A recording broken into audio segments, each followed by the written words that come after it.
Good morning, everyone, and thank you for tuning in to your favorite little soccer podcast here in America. It is Stateside Footy, and joining me today are the guys from Spurs Die Hard, TTID, the old school, the legend, Adrian. Good morning. How are you doing, sir?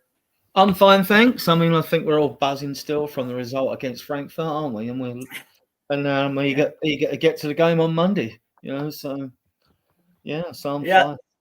So how do you bridge the gap between, Europa League and absolute, dynamic performance in the Europa League to Monday against Nottingham Forest? So how do you bridge the gap through the weekend?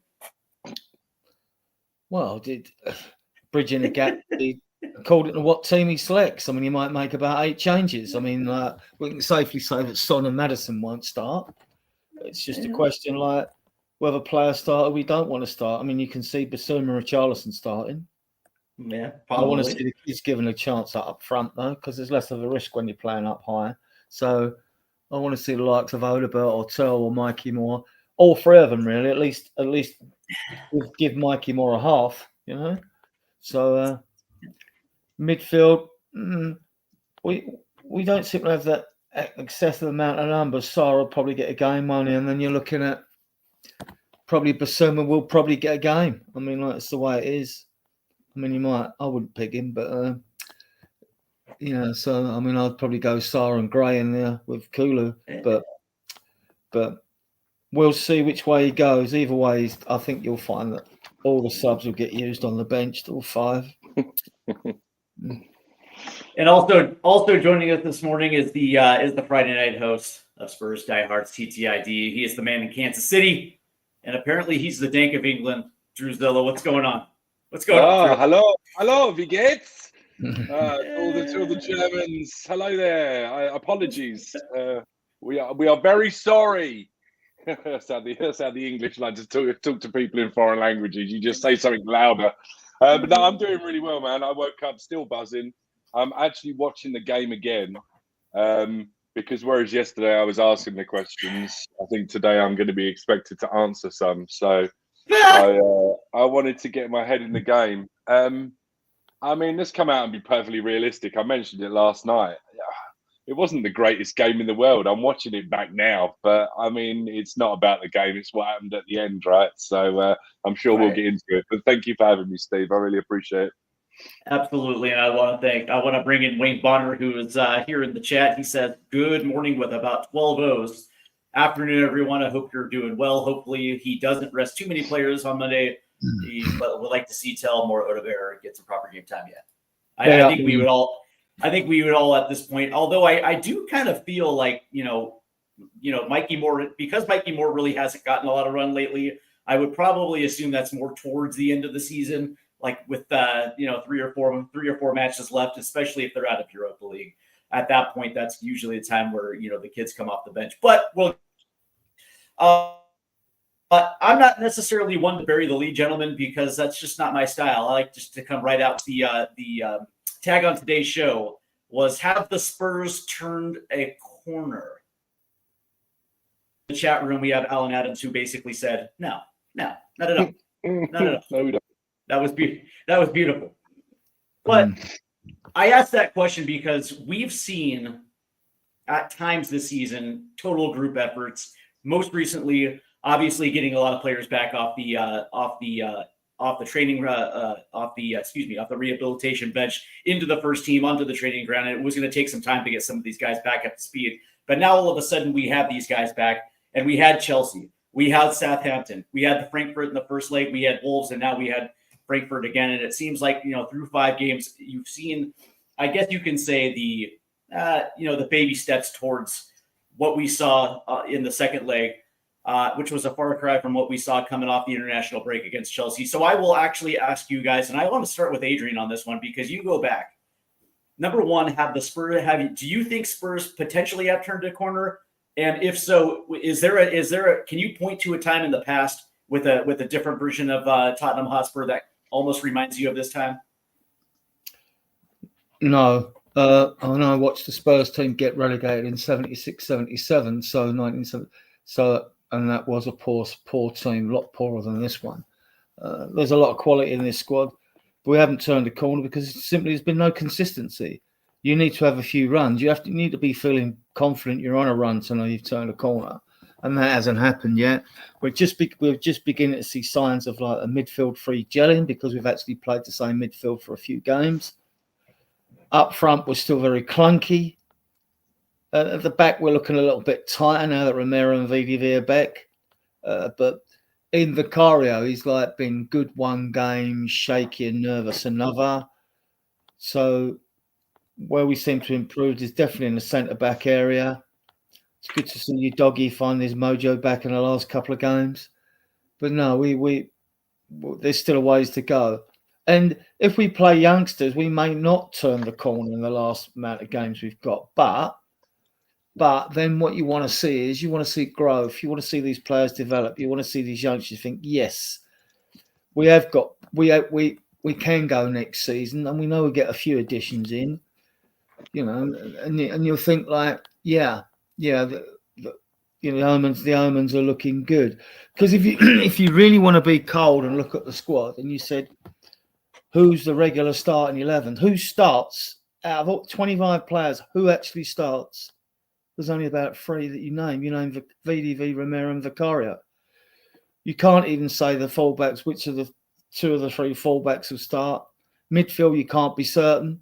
I mean, it's not like Madison's a certain. Up front, if he's fit and firing and looking good on the eye test, Son starts. He's captain, he starts. But you've only got about 4 starters in this team because they haven't done enough and haven't been consistent enough to nail down a spot. Bergvall looks like he's going to nail down a spot. Bentancur will nail down a spot if he plays like he did the other night. So will you, Doggy.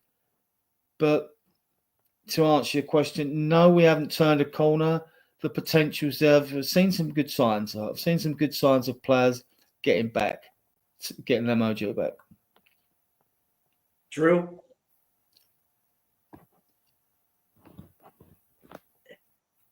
You're on mute, Drew. Yeah, I'm inclined to agree. I think the issue stems back further than that. I don't think we've been able to say for sure who our starting 11 is since Ange took over, with one thing and another. I mean, I know the injuries weren't as bad last year, but we still got into a situation where we lost the VDB for a period of time, we lost Madison for a period of time, we lost Richarlison for a period of time, and like Adrian says, there hasn't been enough consistency in the players that have been available for this really to truly even be. I mean, the one thing I will say about the Frankfurt game is that you did finally, I think, start to see, I think I mentioned it last night, some patterns of play and people were talking to each other. But the talking, in my opinion or my view of it, was that people weren't, in the last few weeks or recently, it's looked more like people are going, what are we doing? Like, why are you there? Like, what is going on? It's literally felt like nobody quite knew what was going on. And the difference that I'm seeing in the game at Frankfurt is that there's more assurance, I feel like, in the talking between them. It's almost as if they're kind of remembering how to play the system. And, you know, it's a case of, oh, yeah, that's right. If the ball's there, you go. Or if the ball's over there, I go. And it's more like, oh, yeah, I feel like things were starting to click. Do I think it's, do I think it's an amazing lights out performance? No. Do I think there was some absolute, stellar performances? Honestly, not particularly. And just to get the last stellar performance I saw on a football field was David Beckham against Greece. That is the last time I saw anybody take a game by the scruff of the neck. Like, I just don't think it happens. I don't think you have singular people just winning games. I think it takes the team. And I think now you're finally starting to see a team that is remembering what it is they're supposed to be doing. I know that sounds crazy because they're Premier League footballers and they're in the top, 0.5% of what they do. But it just goes to show. I think bad things can happen to the best people. Be it, regardless of how much you might train or what you might be good at, bad things can happen, right? Well, absolutely, and I think And I think the biggest thing for me is I want to see this effort, at least this baseline effort over the course of like 3 games, right? Because you bring up an interesting point, Drew, because it is muscle memory. And especially when you haven't had your first team together, playing together for for a very long time, there is going to be some time for recognition for, especially with that back five, when you know exactly what, when you know exactly your how to read your center back partner's mind, knowing exactly positioning, fullbacks making runs, also committing numbers forward, understanding exactly where your 9 is going to be positioned in the box. Is there going to be an overlap on the right or the left? Those type of things are going to take time. But that being said, one of the things that I was disappointed was the fact that I thought talent-wise, even without Sonny on the left, I still thought talent-wise we had better talent than Frankfurt. And there were times where we got ourselves into advantageous positions only to look a little clunky, trying to make that linking pass where we ended up turning the ball over. We ended up turning the ball over when really, like, I'll give you a good example. This one kind of blew my mind.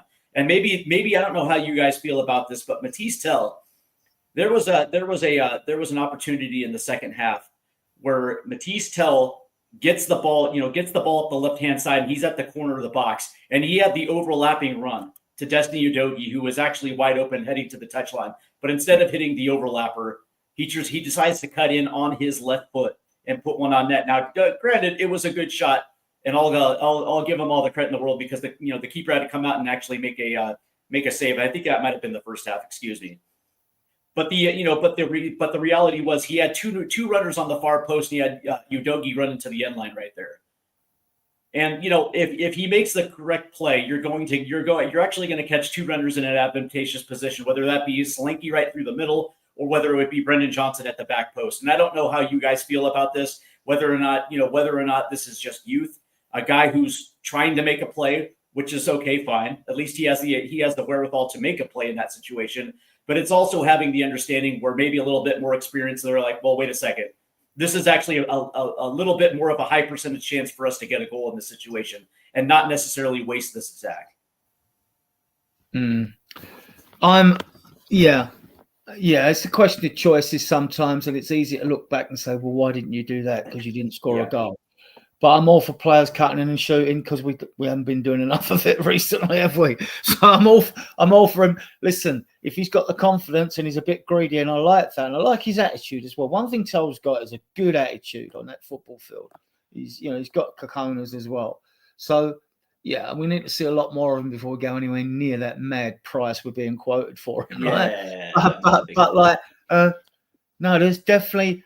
I liked his performance, and he got stuck in as well. I liked his performance because he's showing me we know what to expect from a winger, come striker, come inside forward. Now show me if you can defend, if you can get stuck in as well, because that's the Premier League bread and butter, being able to grind it out in a game. And he's got it. He's got it now. Can he deliver enough goals or look that good that we decide to buy him, or possibly even loan him? Loan him for another season with an option to buy might be the best thing to do for him. I mean, I love loan to buys, I really do, because unless it's without an obligation to buy, because it's like try before you buy, isn't it? So I'm all for those deals. If they're no good, you get rid of them. And we know that whatever player it is, no matter well they'll play, half our fan base will want rid of any player after a loan-to-buy deal anyway. Like they will. They just will. No. Yeah, I get it. Decisions for youngsters, and they will make mistakes. They will make the wrong choices. We've seen senior players do it. You know, we've seen Sonny do it. We've seen others do it when they should have laid a ball off this way or not seen a runner down their left or right-hand side. And they've cut him. Decky's done it, and he's had a fantastic season. So... Yeah, I get the point. I get your point. We're all looking for perfection, aren't we? I don't think I'm asking too much, Drew.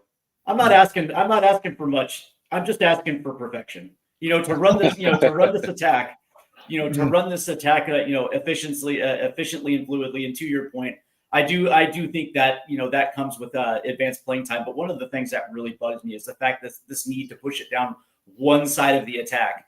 And I understand, right? Because Brendan Johnson, say what you will about Brendan Johnson.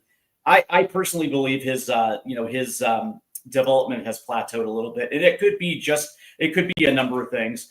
I think last night Ian was talking about the belief in himself, where it doesn't matter necessarily who's telling him that he's good. He has to realize that he's able to play at this level. Okay, fair enough. But that being said, the attack becomes one-dimensional at that point.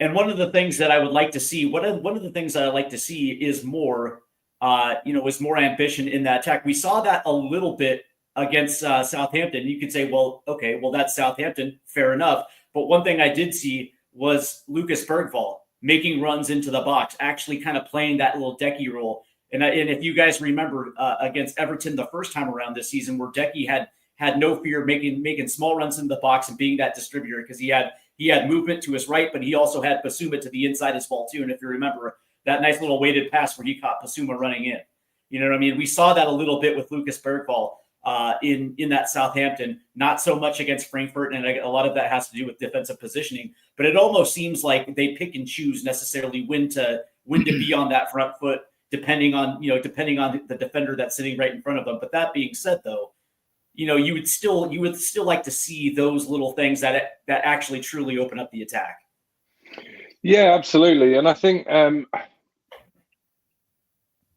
I'm absolutely confident that if you'd have had a fit firing Sonny, Solanke, Johnson, and been able to rotate in a fully fit Odegaard, then I think you'd see a lot. I think the front line, there's a lot of disjointed, they're not particularly cohesive.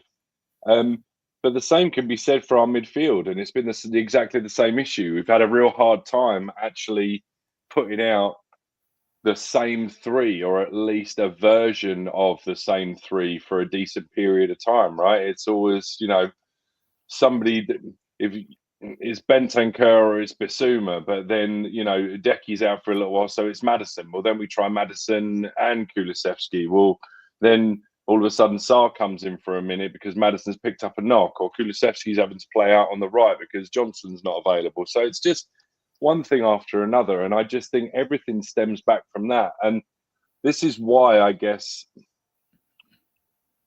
probably to answer your question initially right out of the gate, and the title of the podcast or the title of the stream, have Spurs turned a corner? I think just having these players back and available, I think yes. you have to have turned a corner, or you have to at least be looking like you're turning a corner. Otherwise, this isn't working. And right. that might sound harsh. That might just contradict everything I've said about needing to have patience because nobody's come back. But the bottom line is that if you've gone through all of this and gone through the struggles that you've gone through, now we're finally starting to see everybody come into some sort of form.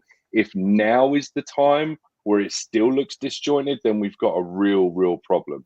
And I guess the silver lining for me in all of this is that regardless of how they played in Frankfurt, when that penalty was scored, the bench erupted. When the final whistle went, the bench erupted. Everybody's on the same page. Everybody looks like they're pulling in the same direction. Yeah. So, I mean, that kind of, for me, answers the question. Yeah. I will say, and Adrian, I'm kind of curious to hear what you say, that, from my own eyes, watching the entire Ange Postecoglou era coming into this season, even after the summer window that we had, when we were at our best, and I go back to late September through October, when I think we won 6 of 7 or 7 of 8 through all competitions for that little bit of purple patch. We were at our best when James Maddison and Kulusevski were playing in the 2 high 10, where you had 2 high roaming 10s that allowed Sonny to come in, that allowed Udogie to come around the corner if they wanted to go to that overlap, but also being able to play a little bit more centrally through Solanke. And at that point, that's when Solanke kind of got off the mark and started scoring goals a little bit. But it was the constant change in the midfield. And I don't necessarily know. I'm not against heavy rotation, but there's good times and there's bad times, to rotate. But that being said, when this team was at its best, is when they had Kulusevski and James Madison playing two high tens, and depending on which side they were attacking, you would have one of those wing backs kind of slide in to kind of form that little double pivot as they were marching up the field. So Betancourt had a little bit of protection. But for me, I don't know how you feel, but the best midfield three is Madison, Kulusevski, and Betancourt. Playing that, because you also had Betancourt making runs as well too, especially knowing that Van de Ven and Romero are going to hold up that back line. Yeah, and Betancourt's good at set pieces like Romero, isn't he? Yeah, and you got, and I think a lot of that worked because Madison could now play more central, not too further forward as a 10, although he does get forward, because you're giving the opposition something else to worry about, because Decky's being used as the battering ram 10. So Madison is getting a bit more space, because in other games when he's not been in, so they put a man on and they try and mark him out of the game, and he drops deep to pick the ball up, which we don't like to see. Madison's at his best when he's either central and he's either laying it off to Udogie or Son and putting balls for Son to run on, because Son's at his best when he's running onto the ball, not giving the ball back to players like Johnson are. Because every time we give the ball to our wingers, it's usually so slow, the build-up's been so slow. Correct. They've got two on, and they've got to try and lose the player on the half turn or pass the ball back. And 9 times out of 10, they choose a safe option and pass the ball back. And Madison will drift left as well. He seems to stay central or drift left. So he suits Udogie and Son, right? Yep. Being there. And if Decky's in front of him, Decky creates the space. Because you got to keep your eye on Decky. Because even if you're going to mark him, you've still got to try and stop him. And that's not easy. He's a lump, right? So that's not easy. And he's very hard to shake off the ball. Sometimes he's on the ball works not so hot and he loses it a bit, but usually he's usually on point most times, isn't he? He claws onto that ball and he hangs onto it. So I think you're right with the midfield, even if that means that Bergvall sort of sits out, but with a 94-minute game, which most more now, you can guarantee that if legs get tired or if it isn't working for Madison, you can take him off. Decky's the sort of player you can leave on all the time, because when he's fit, you just know he's just an asset to have out there for 90 plus minutes. Well, Madison might not necessarily be his game. So that midfield, I'm not against that. I'll be glad if Betancourt signs his new contract, because I think fans have seen those doubters, have seen that what he can produce. And he's at the stage in his career where he just needs this last contract for 4 or 5 years, doesn't he? He's 28. 4 or 5? Crikey, he's 32, isn't he? No, he's not. He's about 28, isn't he? I think he is, right? He's about 20. Go check. Let me check. Hang on. Yeah, I think he's 27, 28, somewhere in that area. Because he's older than Babby. He's older than Kane. He's 32. Oh, is he? Betancourt 32, is he? Oh, sorry, I thought about some. I did my bad. All right, go back to sleep, Drew. Sorry? That's sleep. I'm just talking about Betancourt. Yeah, Betancourt. Oh, sorry, I thought you were talking about me. Hang on, let me check. He's 20. He's 20. Oh, yeah, 27. He's 27. He's 27. Yeah. So that's a free. That is definitely a 5-year, right? You would think. Yeah, hopefully. A 4-year and a 1-year extension, probably Right, 31. In case he gets another ACL or something, clubs in. I don't know if you can do a 3-year with a 2-year extension. I don't know. I've never heard of it, but well, you can do a 3+1. You can do a 3+1 where he's guaranteed 3 years with the option. Basuma's down to his last year, but I don't care, right? So he goes in the summer, and before all the scare, some people delight in scaring the fan base, don't they? I mean, you've got to look at SARS. Only recently signed a long-term contract. Udogie, who's Pep would like Udogie. Well, he's just signed a new contract to 2030. He's going nowhere, right? No, I mean, Romero could go. If he does, I love Romero, but if he doesn't sign that contract in the summer, if we won the Europa League, he probably stays anyway, because we've got Champions League football. Right. But if you don't want to play for this club, there are some clubs I would hold to their contract. Spurs could get stroppy. He's got 2 years to go. If you force a player to stay another year, leave his the manager of Real Madrid or Barcelona, whoever wants him, or Simeone, Atletico Madrid, you've now got to go and look elsewhere. You've got to go and look elsewhere. And by that time, the opportunity for Romero to move on will have gone. He'll now be 27, 28, all right, which isn't old for a defender. So you should be looking to giving him at least another 5 years. Just to, so if you don't mind, just to touch back on the wingers again. I just think that the problem with Johnson, or the problem I've had with Johnson, I think the problem Johnson has is that when he initially came to the club, he had an injury. I think people were writing him off really before he came in because, you know, his name's Brennan Johnson and not something fancy. I don't No, think that's a pretty fancy fully, name. Yeah, right. I don't think he fully trusts his body. I've seen instances where I feel like he could open up, and I think he doesn't. I don't think there have been times where I'm not sure he's fully trusted his hamstrings. And one thing as well that I don't think people really appreciate maybe is the weight of the badge on certain players. I think some players take to it like a duck to water. Like I think James Maddison, I think he's just got enough of a sort of cocky attitude and a chip on his shoulder that I just don't know that it phases him. With Brennan Johnson, I feel like I've seen just the weight of the badge, the expectation, the words from the fan base at times, which have been a little bit cruel. And I just think maybe some of the outside noise has affected him. And I think it's just all part of growing up and maturing, right? There are some players that will kind of grow out of that and will shirk it off and it'll just become par for the course. And there are some players that I think, you know, the players that you see in teams for a season or a season and a half, and then you think to yourself 18 months later, where did they go? I wonder what happened to them. And they're playing in League One or playing in the Championship, just because, you know, at times their skill level might be good enough, but unfortunately you get found out at the very highest level because really the biggest factor at this level is consistency. So I think there have been times where the criticism has been deserved. I think there are times when the criticism is a little harsh, but even myself, I get wrapped up in comparing him to some of the greats that we've had on our wings. And I think that's not a slippery slope to go down, but I just think it's very unfair.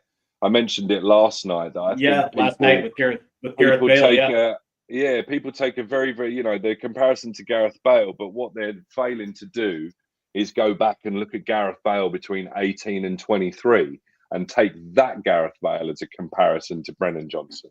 Now, I'm still, you know, am I saying that Gareth Bale or Brennan Johnson were better then? To be honest with you, I don't know. The numbers are kind of a little bit 6 of one, half dozen of the other. But the fact is, I think people are looking at a 23-year-old that is genuinely still learning and looking at, you know, a 33-year-old that some of us think retired too early, who's got 4 Champions Leagues.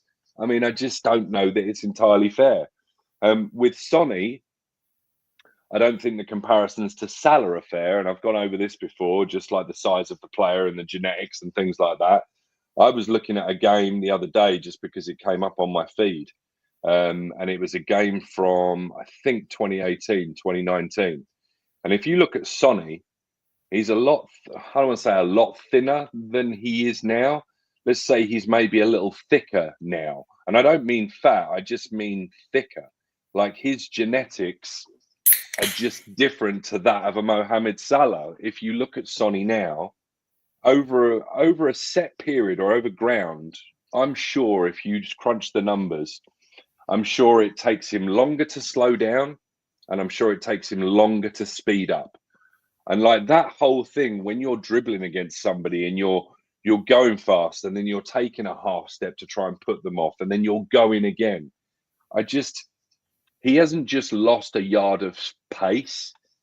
He's lost an ability to slow down and speed up quickly. And to Adrian's point, it's because of that he's not as effective anymore. He's better when he's at full speed and you're putting a ball through and he's able to come onto it and just take a shot or just take it in his stride and then shoot. I just think, I'm not saying he's done. I'm not saying he's over the hill by any means. I just think gone are the days where Sonny picks up the ball at the halfway line, goes, stops, goes, then goes again, beats a man. And then, do you know what I mean? It's just, It's just his body shape and it's just his age. And he's not, he's not Middle Eastern.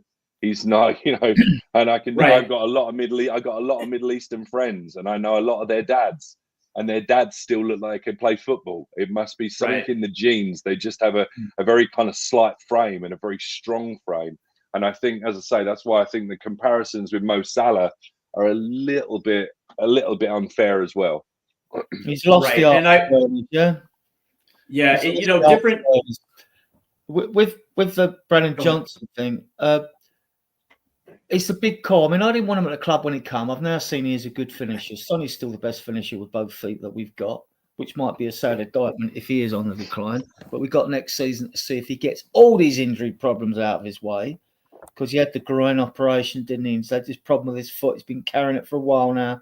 And so he's out until further notice. If you listen to the presser this morning, I've said he's got a sore foot. He's going to be rested. I've watched it all, yeah.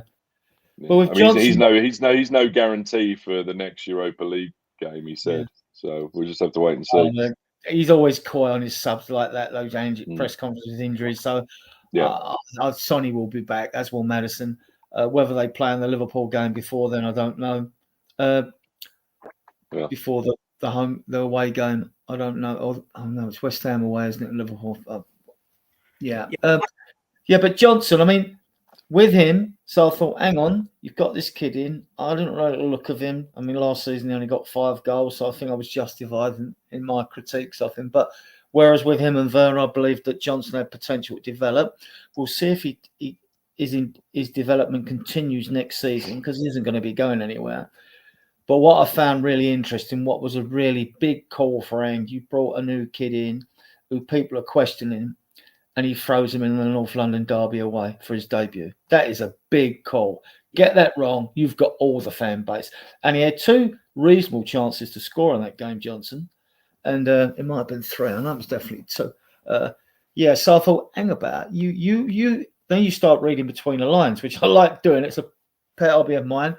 I'm thinking, you must really like this kid, or seen a lot in training to put him into the North London derby away over others, So, I mean, in training, this is it. This is what they're seeing in training. I think they're seeing that he's got, and he has got, when you ain't seen it in too many games, but when he's like been on the touchline, knocked down by the corner flag, sort of just 5 yards in the opponent's half or something, and he slips that ball and goes, or he slips the ball, or he half turns and lays the ball off.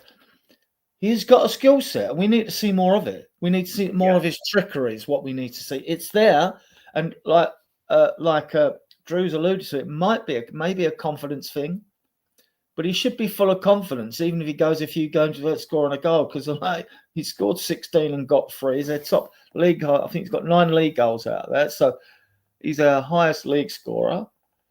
So I think, he should develop, because he's only 23. He should get better. And we've only recently seen a few games. I remember the League Cup game, Man City at home, when we knocked them out. He put in a shift in that game. It's probably the best I've seen him play without scoring. And then the last couple of games, he's tried to help out. Even against Frankfurt, he's tried to help out. Fans want to see more of that. If you're not involved in the game, you better be working hard. But that's the problem playing with a system where you park 2 wingers out on the dial line, tell them to stay there. Correct. And that's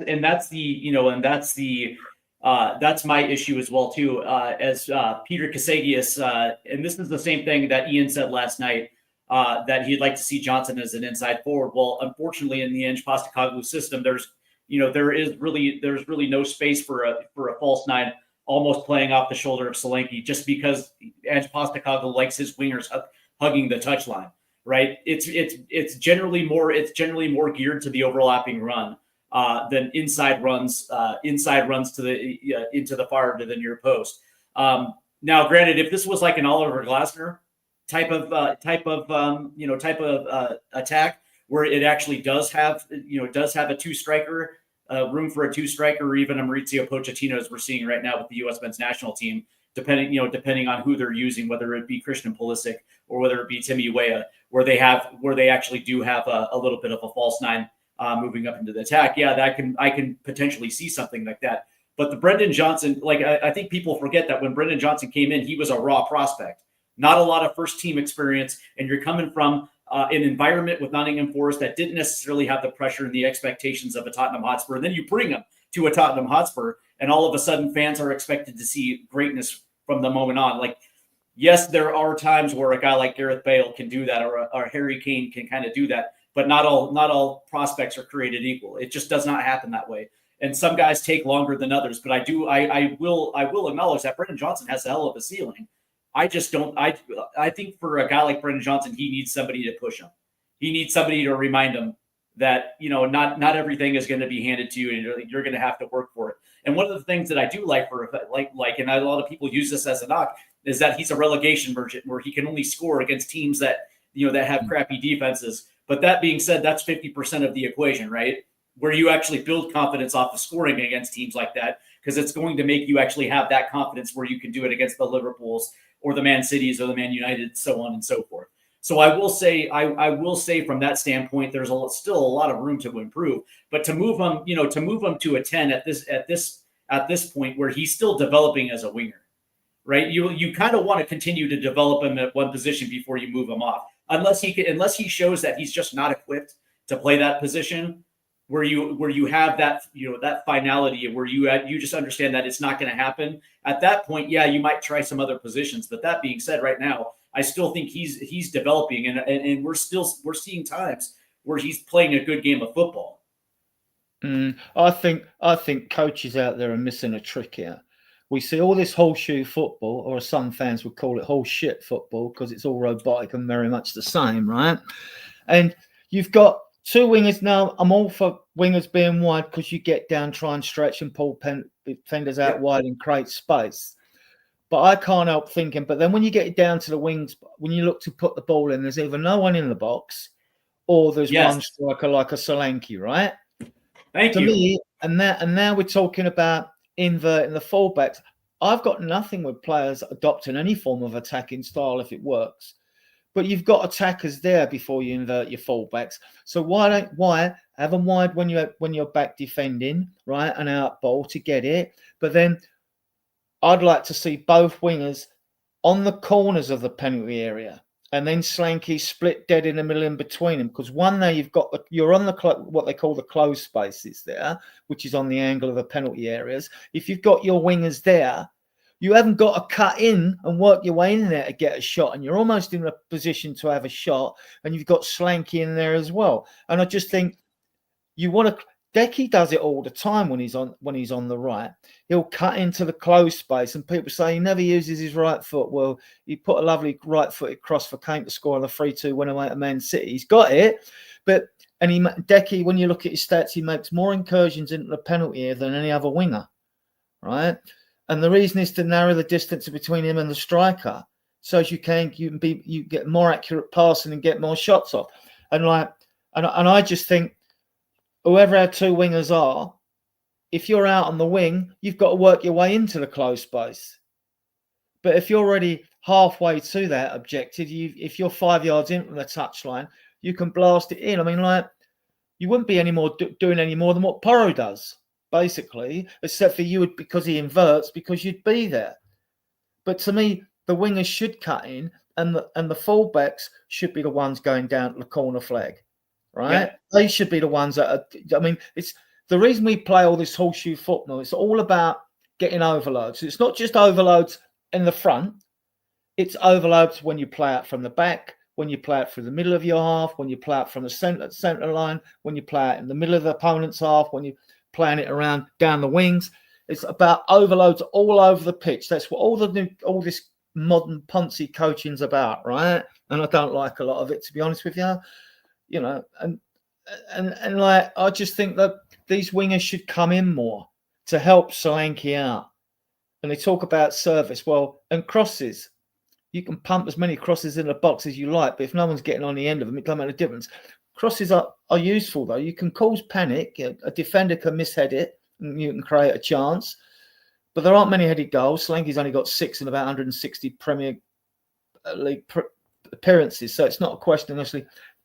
He's there to lay him off, and he's good at finding other players. Solanke, he's very good with his like laying balls off for people as well. So, but he's even he's not in the same league as so many strikers. I feel like I don't know. You guys feel? I feel like crossing's almost gone out the game. I don't see nearly as many, whipped in balls and power headers that I used to. I feel like 15, 20 years ago, and I think maybe it's the whole concussion thing. A lot of things have changed, in that regard. A lot of the crosses seem to be sort of cutbacks across the floor now, as opposed to up in the air. More often than not nowadays, people only play with one striker against two centre-backs. 9 times out of 10, the two centre-backs win. So I don't know. I just think it might be something that we're just going to start seeing less and less of. And I think we've got a complete imbalance when it comes to that anyway, because you've got Sonny, who typically never goes to the byline and cuts and crosses on his left. He always wants to cut in on his right and take a shot, or he wants to square it. And you've got Brennan Johnson, who doesn't really have too much of a left foot to speak of. So he doesn't cut in very rarely does he cut in. But then he struggles to go to the byline. So more often than not, if he can't gallop into open space, then he has a tendency to turn around and try and play the ball off to either Porro or Kulu or Madison, or it tends to be over in that side of the pitch, right? So this is one thing, and this obviously is going to come with time and the players being able to play with each other again. But that's if you've got one wing that if you keep them pushed out onto their weaker foot, they're never going to come inside. And if you've got another winger that is never going to go on the outside and cross, it's pretty easy to nullify that, right? Ted, send that guy inside all the time and crowd him. Send that guy outside all the time, and he'll just turn around and play it back to his right back. Yeah, so that is something that absolutely needs to be figured out. Right, before I go, the little boys. The one thing about crosses that's changed, and everyone copies everything in this game. That's why it's become so robotic, with everyone playing the same systems. And you'll notice, and if you check the stats, you'll notice that goals from corners have gone up exponentially. So all the coaches up and down the country, where you've seen the crosses, where there's no one to prevent you from putting a cross in, is from a corner. So there's been a big focus on corners. There's been a big focus of muscling your way into the penalty area and pushing and shoving, and I hate all that. I think it's crap for the game, and I think referees should stamp it out. And if it means I know it's in between phases and they don't give yellow cards, but you have all this bit of drama. It's like being at a theatre where they go in and speak to a couple of players that are pushing each other, and then they come out. Well, just fuck off, right? Why don't you just simply start handing out some yellow cards? I remember when Poch, one of his last games, we were away at Leicester, and the game before, I don't know if Everton or someone playing, someone was pushing in a penalty in a corner, and the ref gave a penalty. And then it's a Spurs game next game. None of our players would go near. They'd stand off. There was only marked players in the box, and they wouldn't go near an opponent. That's what I want to see. I don't want to see all this pushing and shoving in the penalty area. I mean, I don't think fans want to see it either. Right.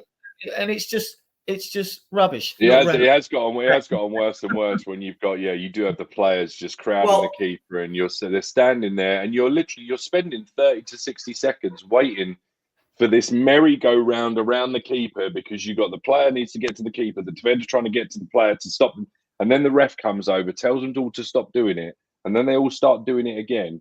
I genuinely feel like if you change the rule, I don't think a player should be allowed within the circumference of the keeper, and I think that would be better for the game, because I think it would, instead of a corner just being lumped in and put right on top of the keeper in the hope that somebody will push somebody and it will just end up being some sort of flap about and it will just go in.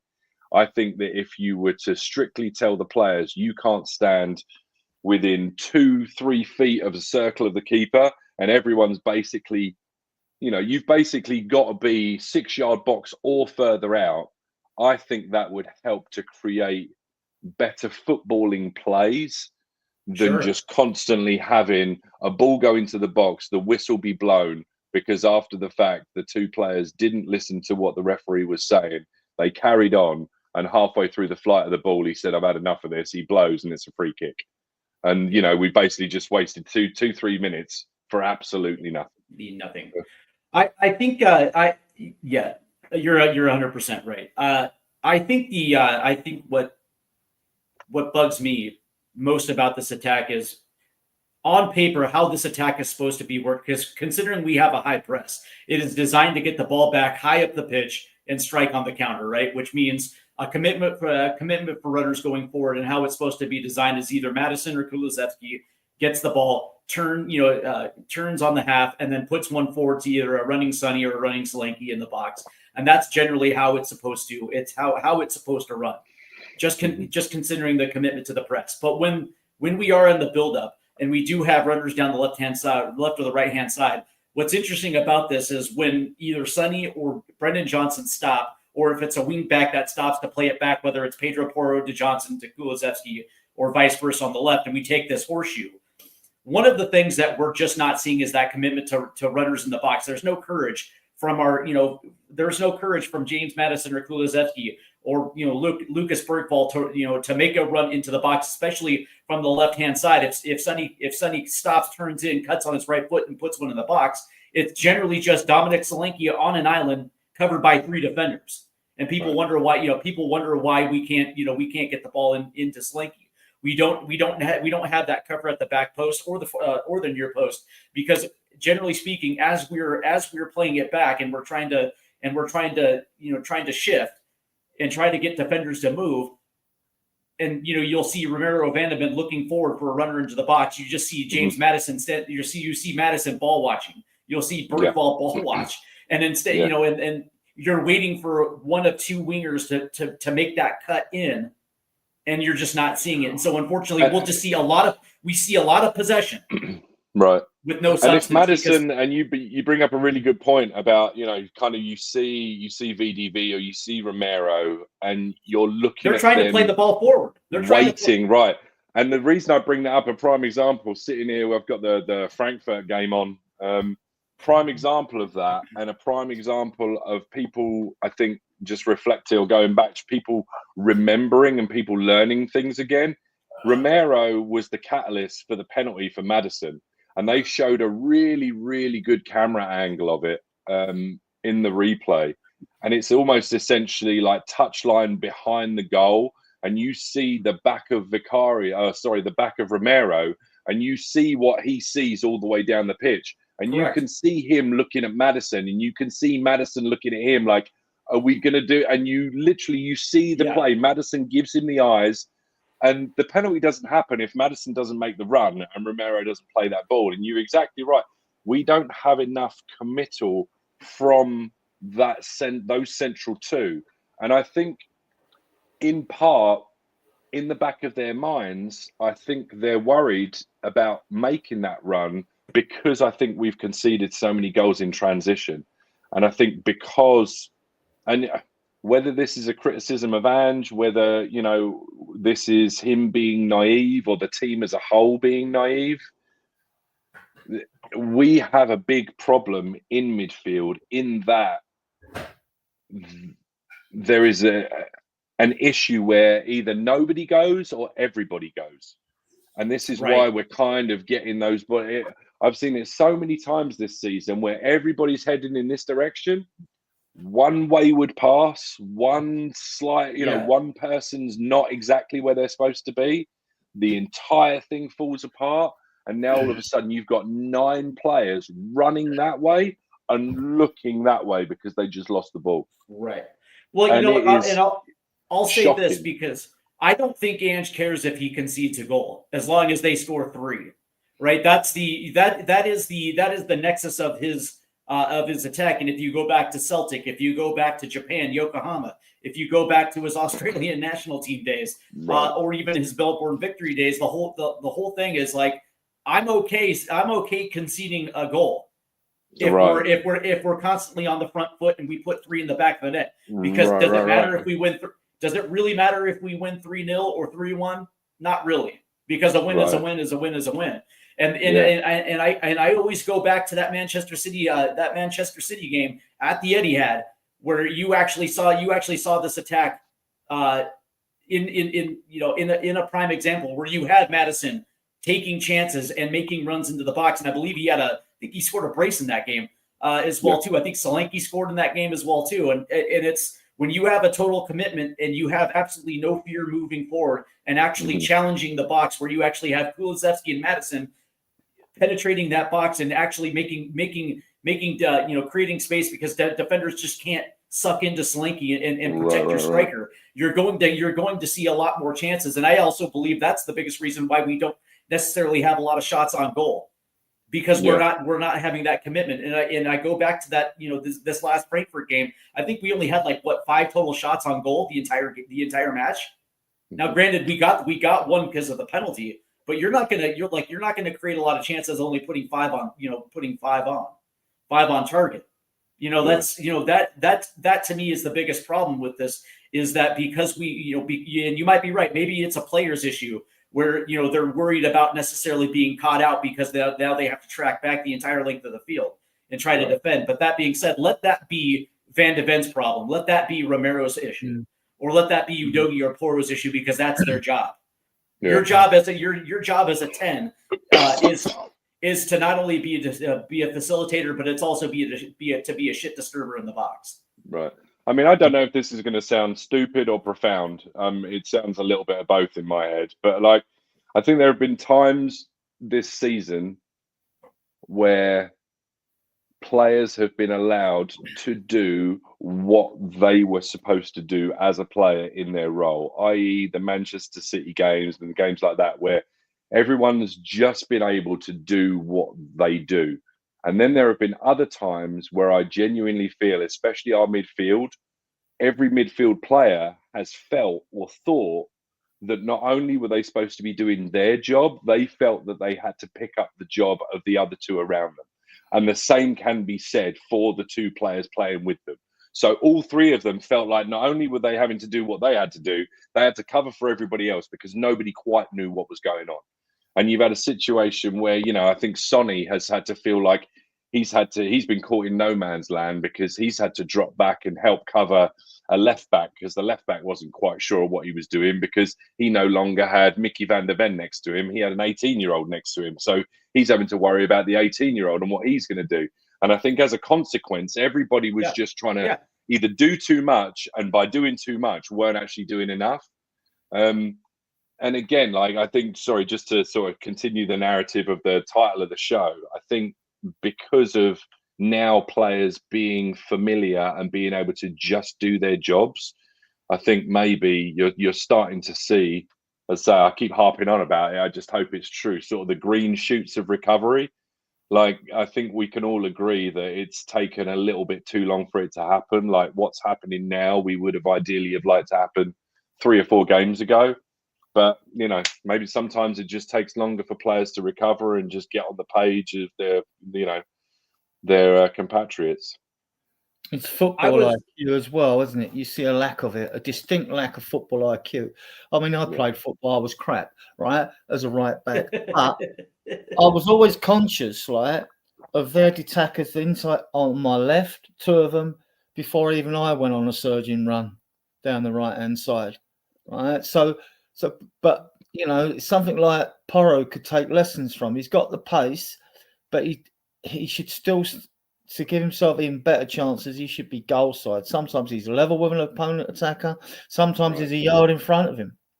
Right. I mean, and this is all down to discipline. The same in our midfield. With City, they're very disciplined when they're playing well. I mean, if you've got Rodri as a central midfielder, the other 2 midfielders for City, whether it's Gundogan, whether it's Silva, whoever's playing there, they've got the tranche. They go up and down in this sector. They only go wide if they're pushed wide or they've got nothing else, but they go up and down. They're very, very 8s. They're very like 8s just going up and down. With our midfielder, Basuma goes wander about, right? He goes walkabout, holds on the ball too long and drifts this way. Right. And then where's the thought of, if you lose the ball, you've left so much space in midfield for our opponents to run into. Yeah. And even Bentancur wanders. So I'm thinking, it's true. What's your zonal? What is your zonal role? What are the coaches down there? We got 6 first team coaches with Rob Birch, the goalkeeping coach, right? So you got 6 coaches. what has Ange told you, coaches, that he wants from these players in their positions? You should know. Now, it'll be a bit different because they've all got different strengths and weaknesses, right? So what do you want? If you would just want Bentancur to be direct up and down 8, that's me, right? Because he's not a 10, is he? He might prove to be a 10 as he develops. There might be a lot more in his locker. We know he can get forward, beat a man like with pace and just brush past players. He's got that ability with that pace and aggression to brush past players and get a shot off. And he's unlucky not to have got a goal yet. And we'll all cheer when he gets the first one in the league. But but what I mean, they don't seem to. This is the thing with a midfield. I mean, now, but you looked against Frankfurt and he was sitting back to help Bentancur out. No, that's that's football IQ as well, or players around and shouting at each other. So that's good. That was good.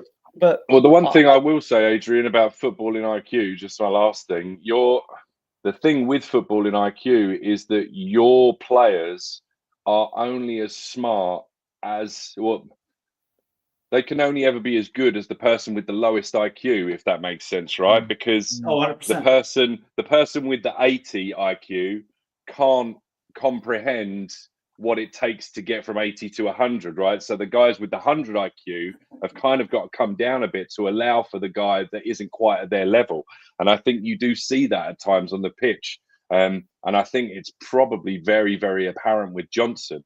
As far as sort of thinking on your feet, quick play, one touch, give and go of all the players, when the ball goes down his side, if the exact play that he needs isn't on, or he can't get rid of it right away, like if the pattern isn't right there in front of him, I don't think he's got it upstairs to really, really think on his feet. And I don't think he's a player that has the 3, 4, 5 steps ahead.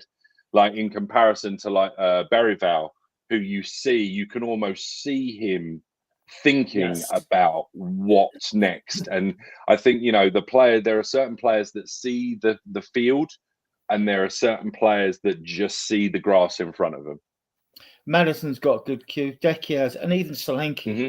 Even Solanke's got it. And you tend to think it's players with skill, don't you? And you might tend to ignore a VDV or Romero. Romero's got it in abundance, and VDV's developing into a very good player.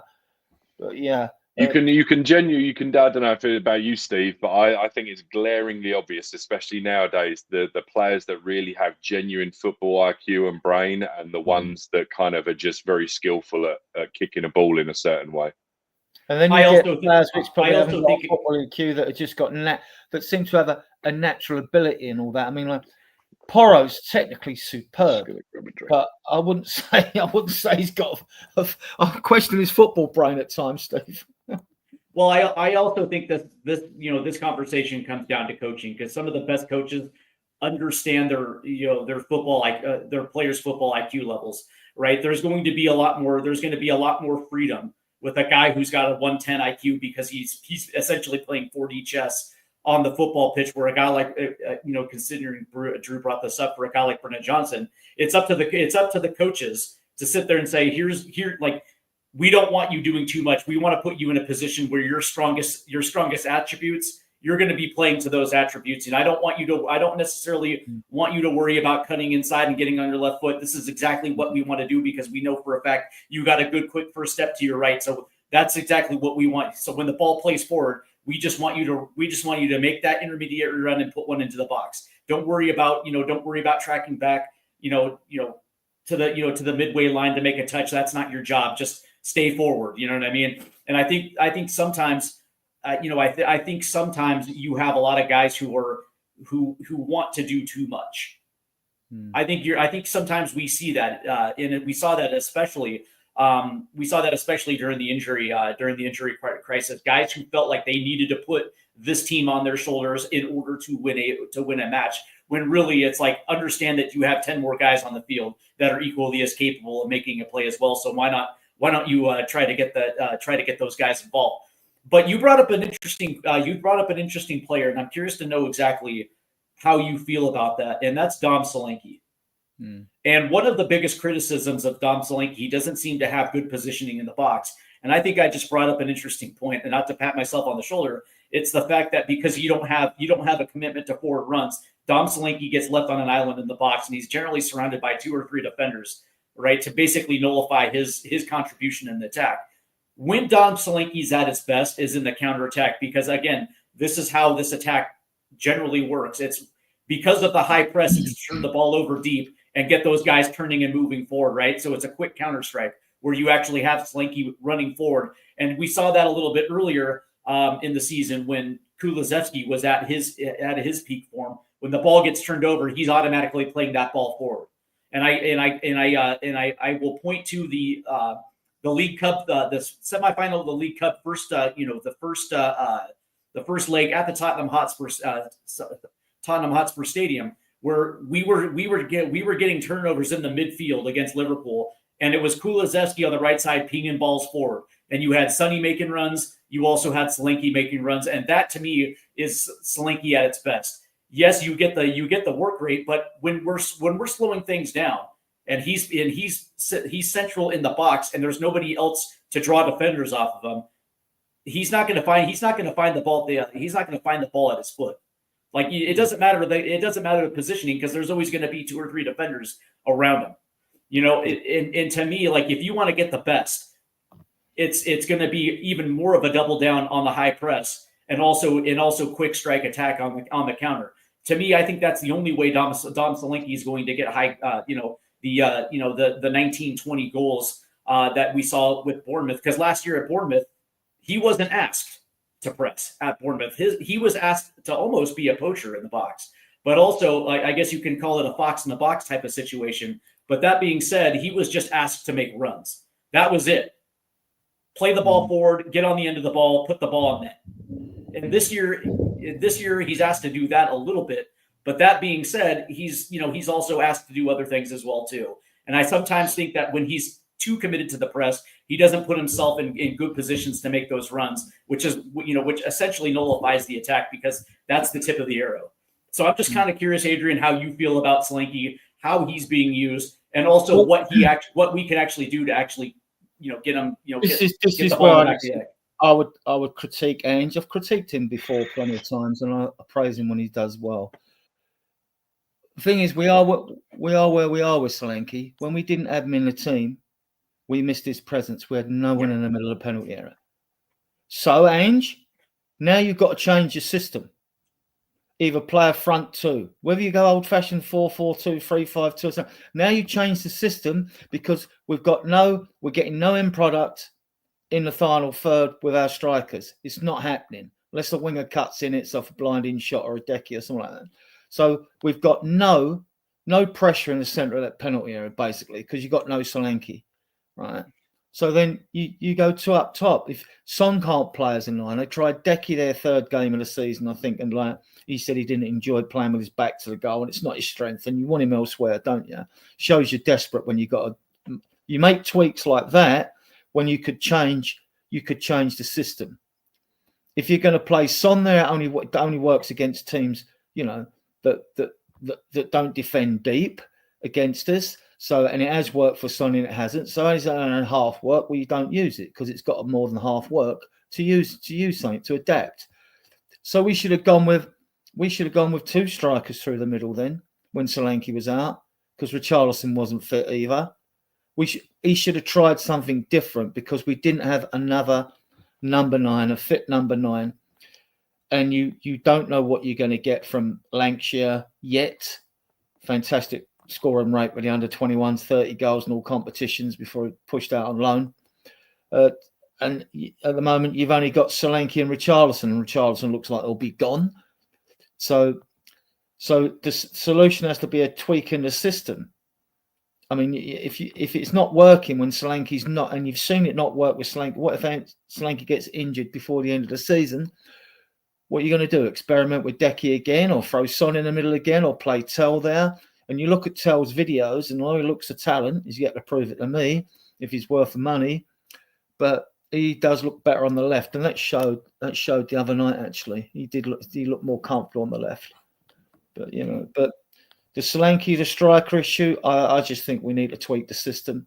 If we've not got a number 9 in the middle that we can use as a fulcrum to play off of then you tweak the system. I want to welcome Dermot to the program. Dermot, good morning. How are you doing? Yeah, fine. Peed off because I had a power cut since last night, since 3 o'clock this morning. So we've only just got it back now. That's the glories of living in the back house of nowhere in Ireland. Yeah, we had a bad storm come through part of the southeast last night. We're under a yellow, then an orange rain warning, and it just knocked out the power at 3 o'clock this morning. So I've only just got it back now. So yeah. First world Irish problems. Yeah, well, look, we normally get them. We normally get them during the winter months. So look, you get used to it, but it's annoying because A, I can't be on time for you, and B, it just knocks my day on whatever I've got else planned. So, but yeah, I'm fine. Thanks for having me on. Big up to Adrian and Drew. Big up, Adrian. I think it's the first time I've met you actually, and I've always liked what I've seen, and I've always liked what you've said about Tottenham. You're a man of experience. You've seen it all. You've been there and you've done it. So we should listen to you more because you are the man of Tottenham, really. You're the man of experience, a bit like Philip Brady, the godfather of us Spurs fans. So we need to listen to you a bit more. And big up to you, Drew, as well. Hope you're doing well as well, man. Doing all right, mate. Always nice doing the show with you. So, Drew. Yes. So hold on real quick. Drew, Wayne Bonner in the chat, and Dermot, I'm going to get you on this one as well, too. He said, Wayne Bonner says stick Solanke up front and either have Tellson or Johnson behind, either playing behind or off his shoulder. Is this is Solanke's issue is because he's he's essentially left on an island? Is this a defensive issue where teams figured out positioning against Solanke, where in the counterattack he's not able to get forward, or is it an injury? What do you think the reason why we're not seeing necessarily his positioning moving forward? You know what? I think David Harris pointed this out. Irish Hotspur, big up Dave Harris. I wonder honestly if it might be in part a Solanke thing, because I think if you look at the numbers and I think if you look at games played, and that's actually what I was trying to do with my head down looking on my phone here, because everyone knows that I like to make sure I got the stats.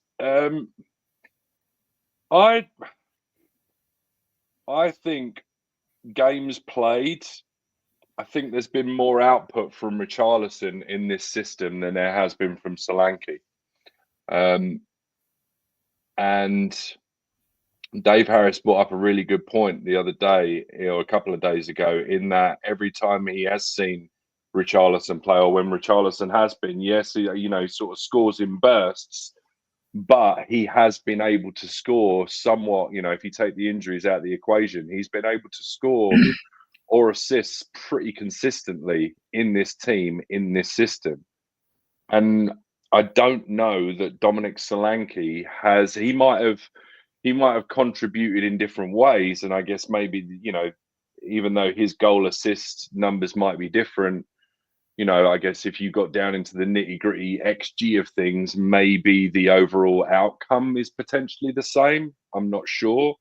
But I think there's an argument that Richarlison, a fully fit Richarlison, a fully fit Solanke, and maybe the idea, but I'd like to get everyone's kind of thoughts on this. We kind of say that Richarlison isn't it, and he's not good enough for us. And I know Adrian brings up the fact that, there's not exactly a dearth of number 9, so we should kind of be careful what we wish for. But we don't particularly think Richarlison's any good. And as I say, the numbers, I think, back this up. He's got better output than Solanke when he's fully fit, and Solanke's our starting number 9. So kind of what does that tell you about the focal point of our attack? I don't know. I'm asking the question because I think Solanke's done well. I think, he puts himself about. I think it took him maybe a little longer than we would have liked for him to come back from injury. Other than the penalty against Frankfurt, he didn't look dangerous. I can't remember the last time. Like I just want to see him on a consistent basis get on the end of a ball and take a shot. I very rarely see him in that position where you're lining up to shoot. You know, when you're just Right. about to do that kind of stagger step and just absolutely put one down the keeper's throat. I just don't see that from him. And maybe that's a consequence of the system. Maybe it's a consequence of the wingers. I don't know.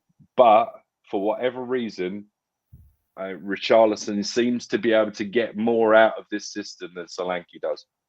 Solanke, though, I mean, he did. Sorry, Dermot.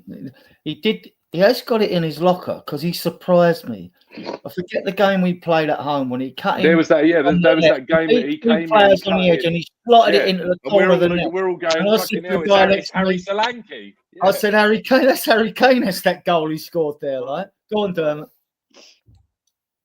I think he has got it in his locker, but I agree with Drew. I just think Richarlison's better output has got a better output. I was on the same show when Dave brought out that stat, and I still would have started Richarlison the other night and bring on Solanke late on. I really would have done, because I think Richarlison gives you a little bit more up front. He's more of a striker. Solanke's more of an attacking midfielder.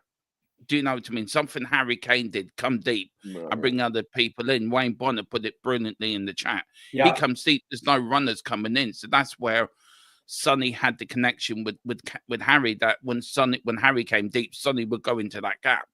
But Adrian's right as well. You see Solanke scores that fantastic goal, Harry Kane type goal. So he has got it in his locker.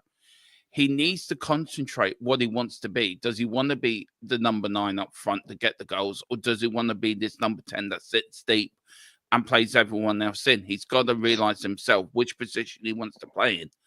We do need a striker in the summer. We need to go after a striker. Is this not, just to throw this out there, sorry, is this not why there is a huge difference between paying 5 million for one player and 50 million for others? Because at the end of the day, we've heard time and time again from coaches, from pundits, like these guys are literally in the half percentile of what they do, right? They are absolutely elite.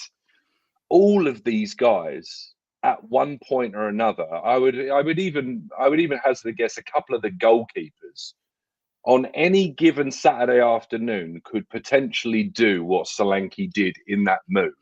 But what separates people that can do that once in a blue moon, like Dom seems to be able to do, and people that can do that once every other game, like, is that not why we have a transfer market, and that not why there are records broken? Because when you pay 65 million, you would expect that you would see that more often than you've seen it. Sorry, I didn't mean to speak so long, but is that not why one person's worth one thing and one person's worth another?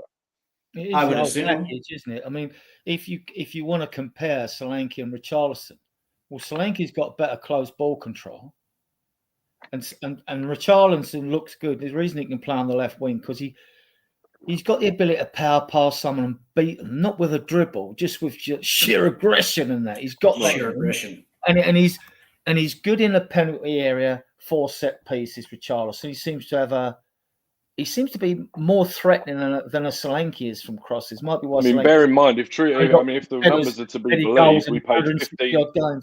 Sorry. Yeah, but if money's believed, if we're supposed to believe the figures, Richarlison's about 15 million currently.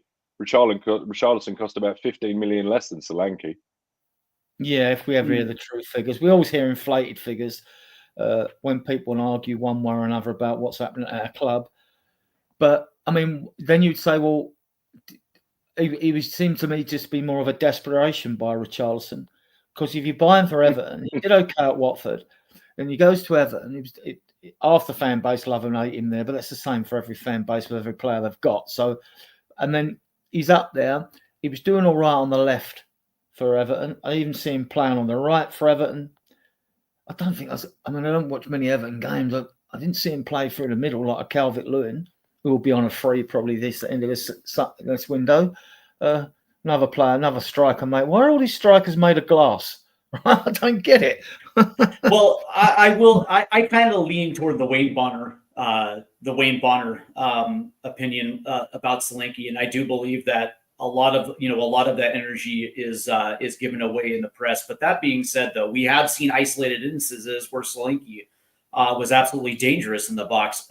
That goal against Chelsea, that early goal against Chelsea in the first leg, against I believe it was Aston Villa at home, in that first leg against Liverpool, in the disallowed goal where he skinned Konate moving forward on the counterattack. There's there's isolated instances where you see Dominic Solanke being dangerous, but all of these things in common also have runners, additional runners, spreading defenses and actually giving him space where he can create in the box. And I just think that when we slow things down and we get into more of a horseshoe formation, because we don't have commitment with runners going forward, and Solanke is basically left 3v1 in the box, there's not going to be a lot of option for Solanke to not only receive the ball, but also get shots off on goal. I think a lot of this has to do with whether or not guys like Johnson or Kulusevski or Bergvall are tentative to actually make runs, and they're just ball watching.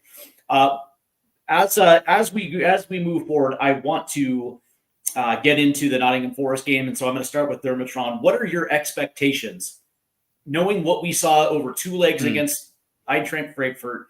You saw the commitment in the second leg.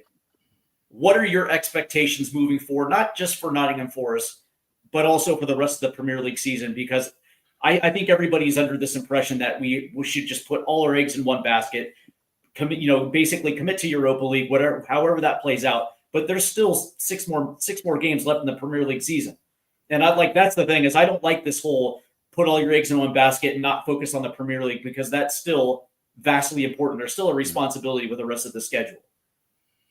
Yeah, look, I've always had this opinion that you take every game seriously. The Premier League, even if you're in 17th place, I think Arsenal have to win this weekend to save us from mathematically relegation.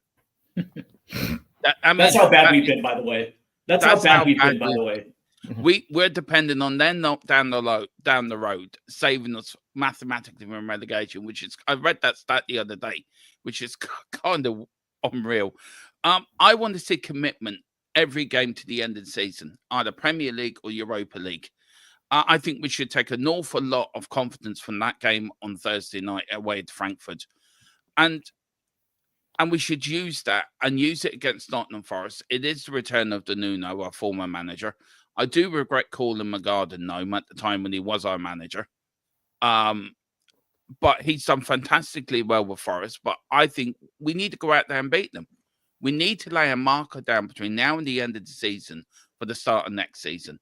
We need to go around there, go on a run, go and win games, win wins in the Premier League, get to the final of the Europa League and win that, and start next season full of confidence, because you have to. We've ended seasons before with good runs and start the following season in the same vein, because we've built enough confidence within the squad. Then you go out in the summer and then you buy the right players for the right positions for the manager, whoever the manager is going to be, and then you start fresh. But we've got to end the season on a high. We've got to gives us fans a bit of a boost during the summer. And I think it starts with Nottingham Forest on Monday. I think we've got to win. We've got to end the season on the high. We've got to take every game seriously. We can't just put one game in one basket. There's no point. The Premier League is important. The higher you get up the Premier League, the more money you're going to get. So it does come down to money as well. So, Levy's going to want more money. Of course, he's going to want us to go up the table. I think we can finish 12th if results go our way. I think I'm right in that. I'm not sure, but I think we can finish 13th. Silver Tuna, baby. Silver Tuna, 12th place. 13th, I think we can, if results go away, and then win the Europa League. That semi-final, by the way, is no easy semi-final. No. I know a lot of people are going to say, oh, it's a walkover. It's not. That is going to be a tough game. But I think it's a winnable game. I think it's for us to get to that final. I think once you get to a final, then it's in the lap of the gods. But we've got to take the Premier League as seriously. Man United will be as well, and they're down there with us. So we've got to. We can't just put our eggs in one basket. It's just senseless. I don't like that idea either. I'm with you on that. Adrian, same question. What are your expectations for the rest of the Premier League schedule? on top of it. What now that we've actually seen this team perform together at a high level and be able to get a clean sheet in a hostile environment, what are your expectations not only for Forest but for the rest of the season? Growth and young player development. We've got a chance now because we're going to win the Europa League. But if we didn't, when you're going to play youngsters next season, you only got the 2 domestic cup and you miss out on 8 minimum games. So, and some could be against weak opposition where you can play youngsters. So I want to see Odobert, Tell, and Mikey Moore. We need to see whether Tell's worth getting on another loan next year. Not even, I wouldn't buy him at this stage, right? Just get him on a loan to buy or something like that, but not with an obligation to buy. We want to see more of Odobert. There's obviously a player in there. He's very tricky. He does take his man on, and all the fans want to see Mikey Moore as well. And then, then when you get to the end of the season, it'll be interesting to see what young academy players go on the tour, because we've got Newcastle and Arsenal to play out in the Far East, haven't we? So, or the Southern Hemisphere. So, yeah. So I want to see these players given a chance. With the Forest game, Maddison and Son aren't going to start this game. You know that for a fact. It's a question of how many changes, and we're just seeing signs of confidence in a regular start in midfield of Bentancur, with Maddison and Berryvale. We should start calling him Berryvale, shouldn't we? But I don't think we will. and that is shown, and then you've seen a bit more.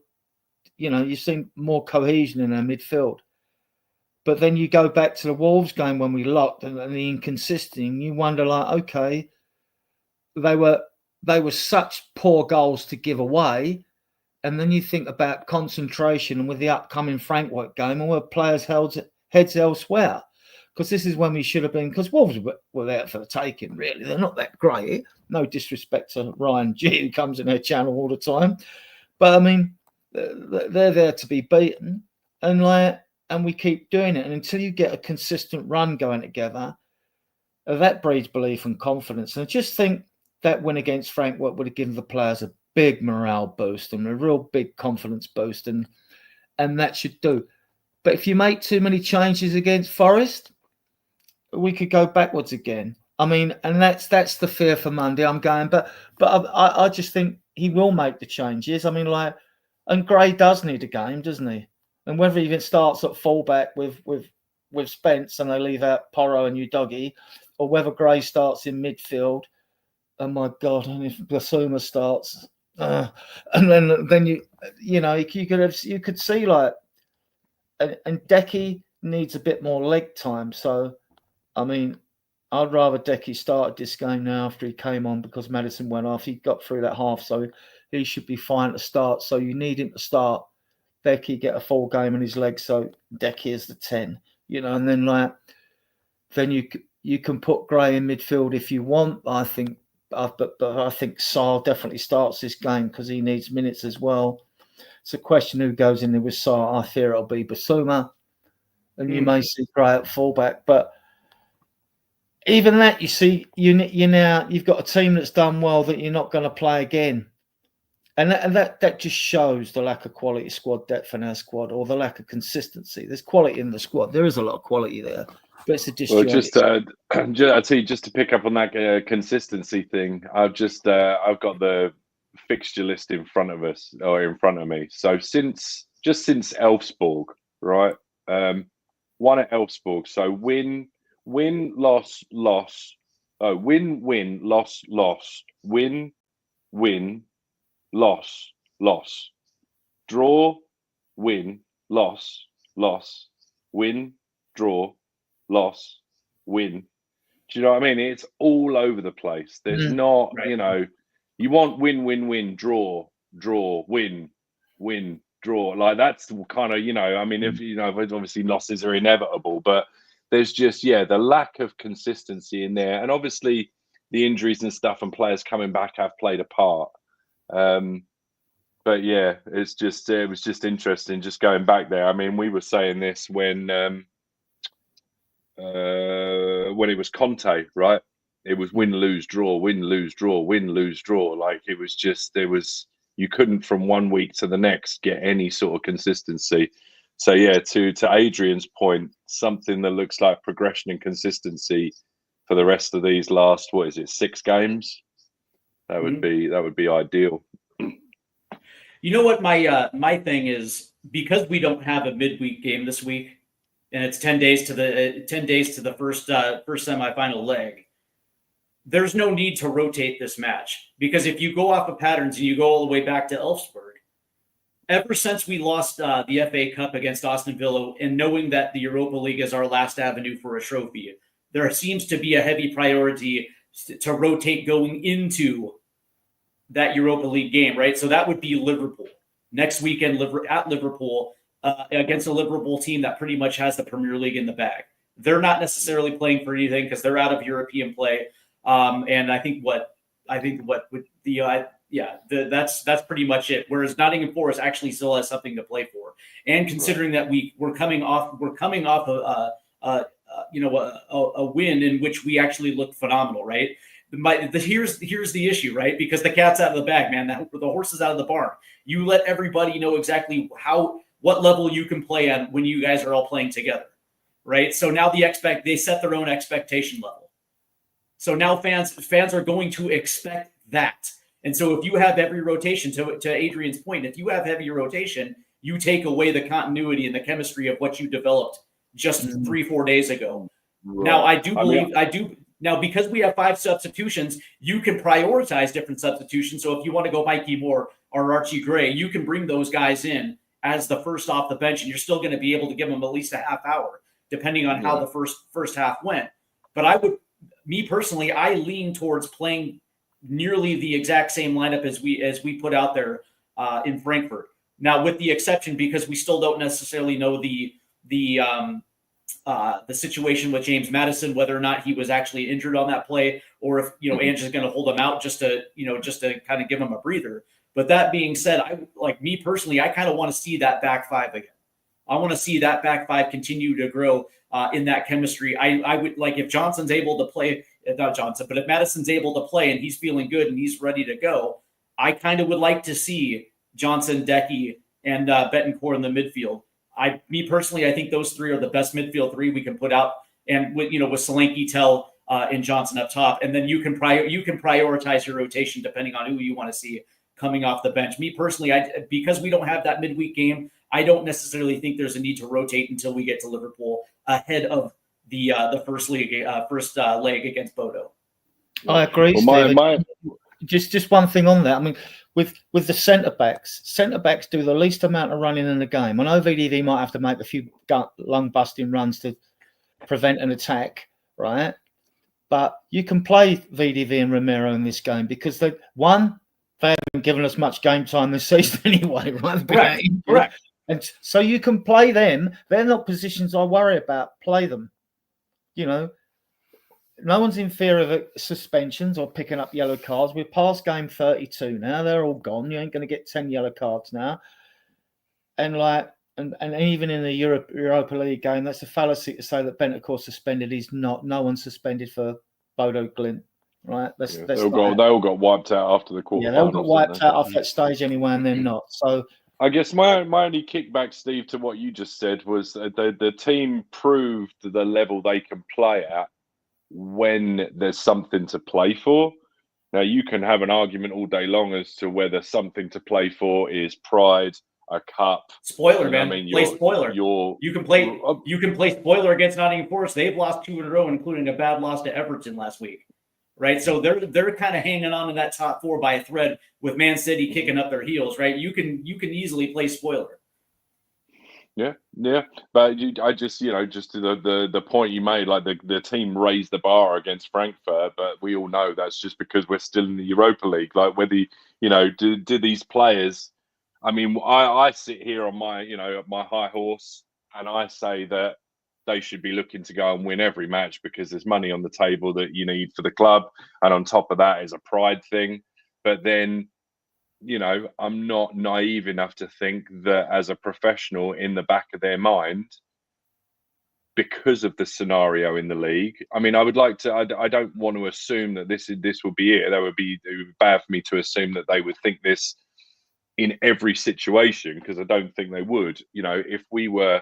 If we were battling top 5 as well, top six, the league, another cup, I would expect everybody would probably be putting absolutely everything on the line.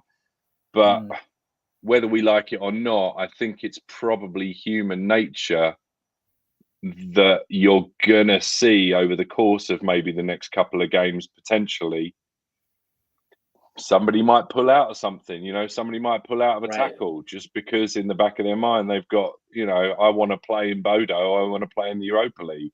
Right. So, I mean, whether that should be the case or not, I don't know. Derma, Steve's right though. We've got to go for this against Forest. The reason is our next two away games are like Liverpool and West Ham. There's West Ham's cup final away there, and the Liverpool game. Arsenal beat Ipswich tomorrow, so that no mathematical relegation problems there. But the problem we've got is after Liverpool win this weekend, well, the next game is against us at Anfield, and that's the game they need to win the title. So we're not getting nothing. If we come away with a draw, we'll do brilliantly well. But we rarely get anything at Liverpool. Best week you ever get is usually a draw, and wins are as rare as like hen's teeth, aren't they? So this is why we have to take this game Monday seriously. Derma, my biggest issue or my biggest fear is that come Monday we'll see heavy rotation and we end up with a performance like we saw against Wolves, where Archie, because Archie Gray hasn't seen the field in quite some time, he looked a little rusty at that right back position, and of course Wolves attacked it, like they're going after a deer or something like that. What is your thought about keeping the same lineup versus rotation against Forest, or would you rather see that against Liverpool? I keep saying, I agree with Adrian. I keep the same lineup that finished the game against Frankfurt. There's no point in rotation. We've got 10 days between that and our next game. We've got Liverpool, of course, then the following Sunday. And I think I'm right, Adrian. Was it in 82 they beat us to win the league? Glenn Hoddle scored that screamer in the top corner. Was that 82 or 83? We went up. Yeah.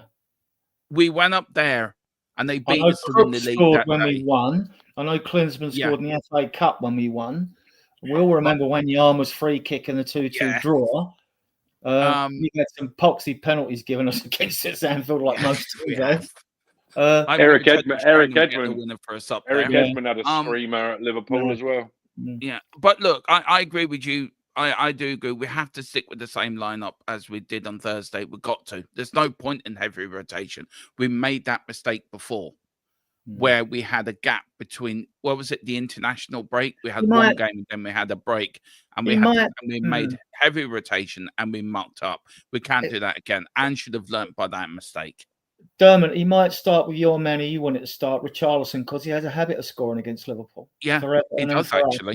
So Solanke might get a rest here, which that wouldn't bother me so much. Him and Virgil van Dijk have got history, haven't they? Yeah. I think that'd be a good move, actually, put Richie up front, give him a few minutes. And maybe that's something different against the semi-final opponents that we could surprise him with. Maybe so he could start against Forest. If he starts, we know he's proper match fit, but he should be because he's on the bench.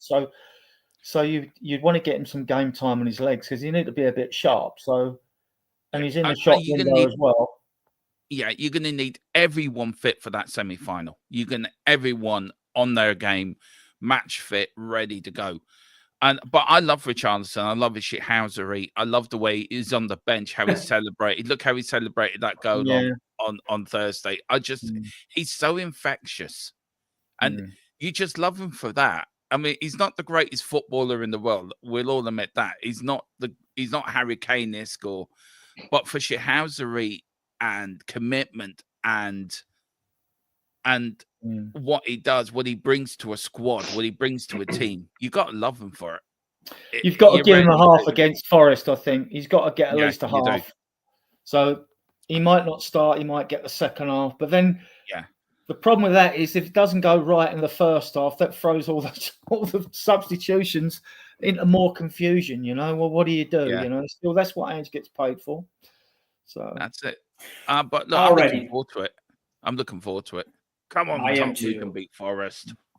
All right, so we're going to finish this up with projected lineups and predictions, and we're going to start with Big Drew down at the bottom right there, because your opinion matters, Drew.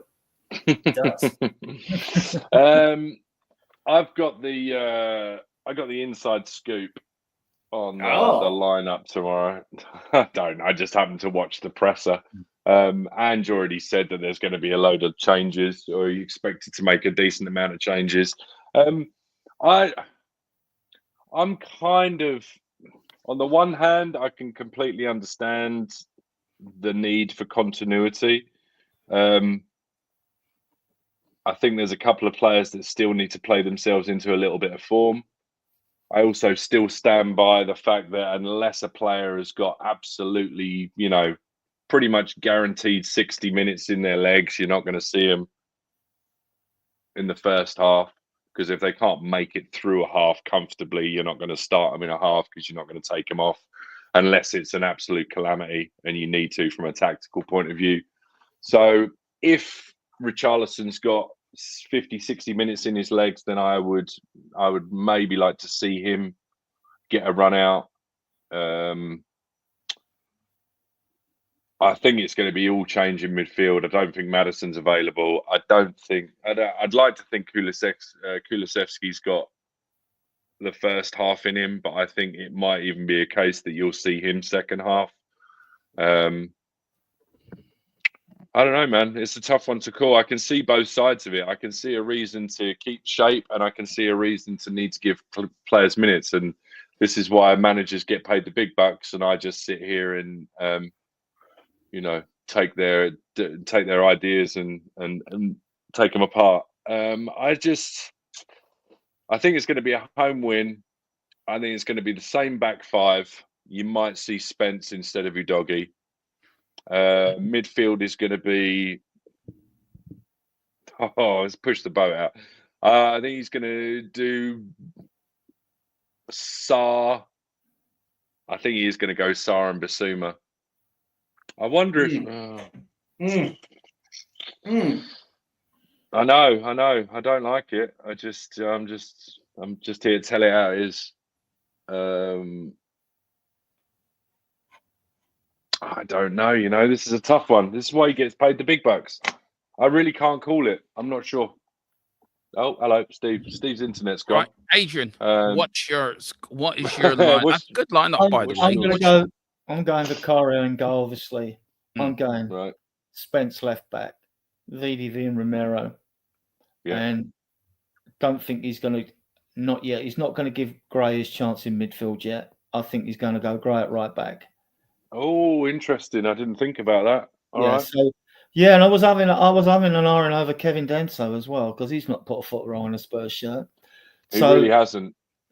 And so in midfield, to me, that means it's going to have to be Basuma, Kulu, and Sarr. I can see have that. some creativity there. So I would go. That's what I would go. And up front, if Richarlison's fit, Solanke's got his confidence boosting goal, right? So I would start Richarlison just to be a nuisance with Forest because they're doing well and have had poor results recently.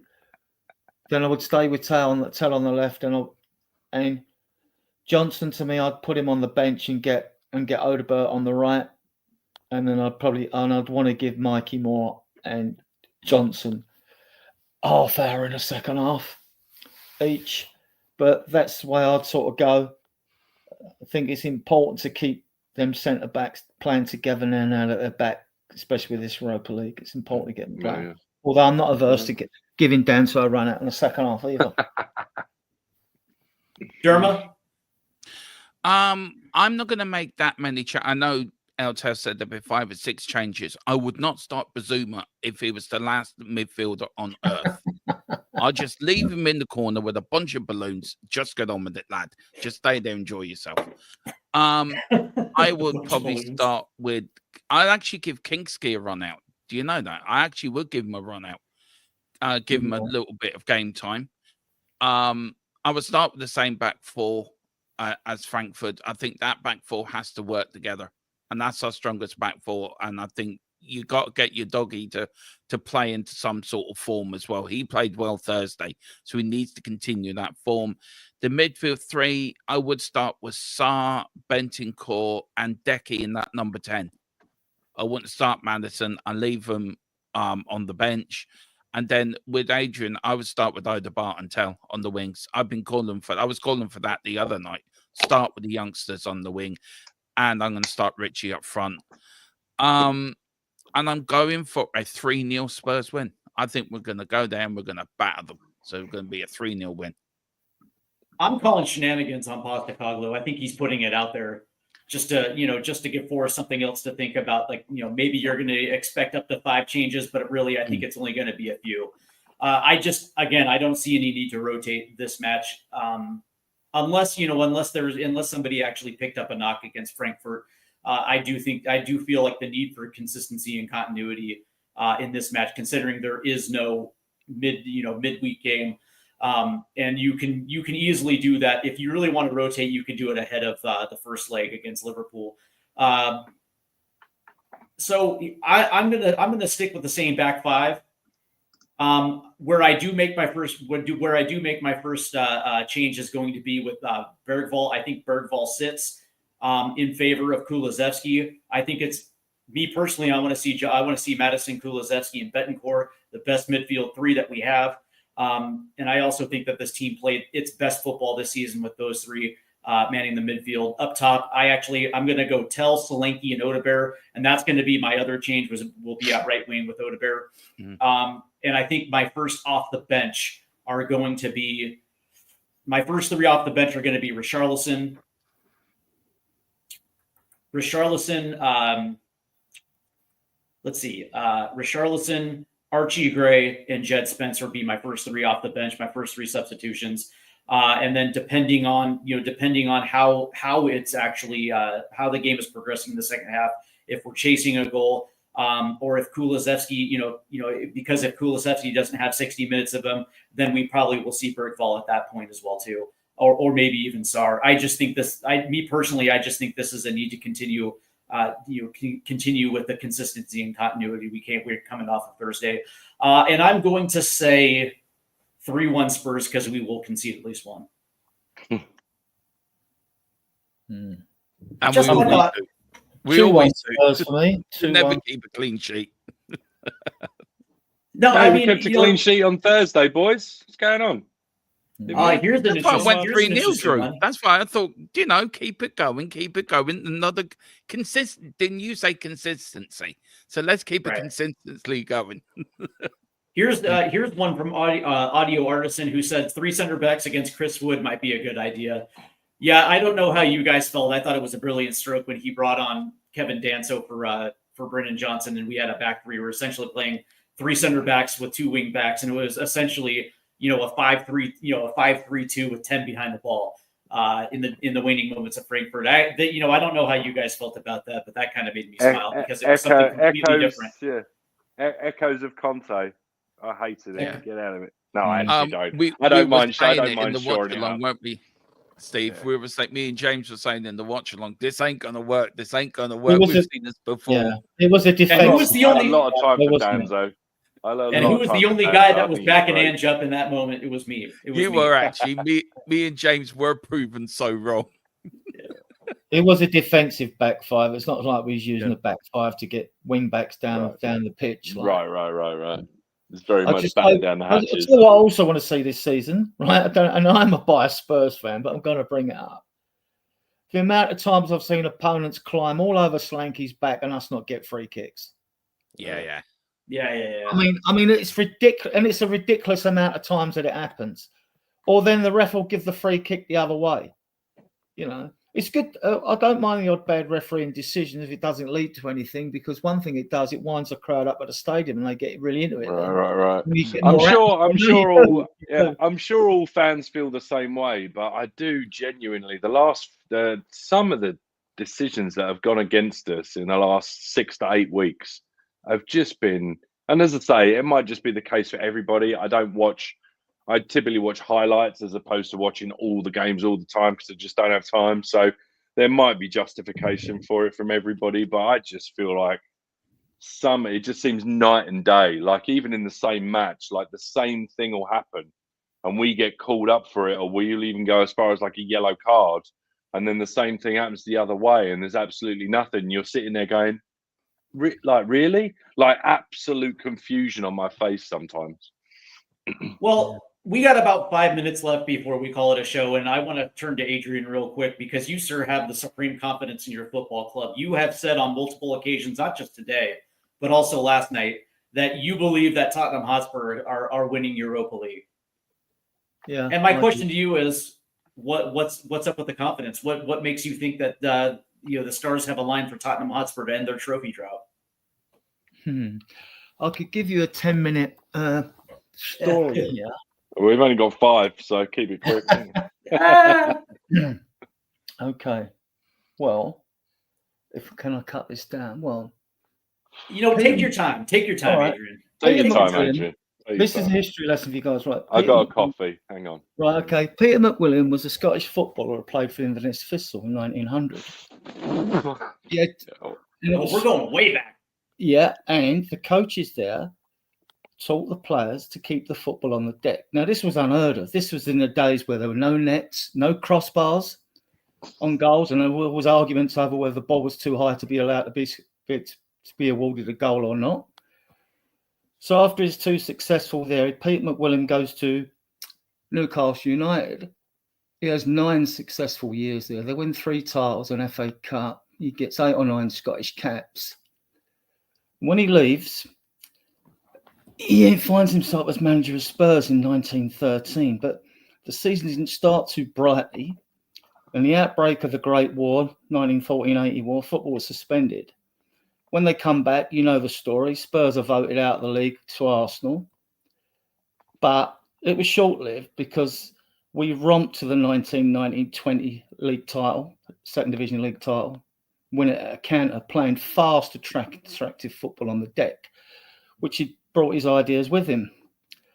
So then the following season, 1920-21, McWilliam takes us to the FA Cup final, and we beat Wolverhampton Wanderers 1-0 with a second half goal by Jimmy Dimmitt, an early second half goal. The following season, playing this fast, attractive style of football, which would become known as the Spurs way, we finished second, runners-up to Man United for the first division title. McWilliam's exploits don't go unnoticed, and he ends up going to Middlesbrough's manager for a colossal sum of £1,500 a year. But he returns to Spurs in 1938 for a second stint as manager, playing this fast brand of attacking football that become known as the Spurs way. In his team, he has Arthur Rowe, who would go and win the second division title in 49-50 and the first division title the following year in 50-51, playing the football which was known as the Spurs way, and Vic Buckingham, who would go on to be a legend who no one's heard of. I'll explain about Vic Buckingham. Well, McWilliam, playing this brand of football that everyone recognised Spurs play throughout the league, like it was so good that foreign coaches come, and the Hungarians come calling. They want Spurs coaches to go out there. Arthur Sidney Rowe goes out to coach them. Well, they blend Spurs' way of playing with their own. We all want to happen about magical Magyars. They came to Wembley after the war, beat England 6-3 at Wembley and 7-1 in a return match in Budapest. They had a young kid playing for him, you might have heard of, called Ferenc Puskas. You know, he only scored 684 goals in 685 games, and I think he got 84 international goals in 85 games for Hungary. And he even played for Spain when he took up Spanish nationality when he went to Real Madrid. But we stepped back because Vic Buckingham's a very important figure in our history. And Vic Buckingham in 1950, he's manager of Pegasus. Well, Pegasus were a joint Oxford and Cambridge University team at the time. And he takes them to the FA Cup Youth Amateur Cup final, and they beat Bishop Auckland 2-1. His exploits get him a job with Bradford Park Avenue. He has a few successful seasons with them then, and then he ends up as manager of West Brom. And we've got ties with West Brom, Spurs have. So in 1954, he wins the FA Cup with West Brom, and narrowly misses out on the double, winning the double. So we move on to 1960, when Billy Nick, he took manager at Spurs in 58, but when Billy Nick's like winning the double with Spurs in the 60-61s, where's Vic Buckingham?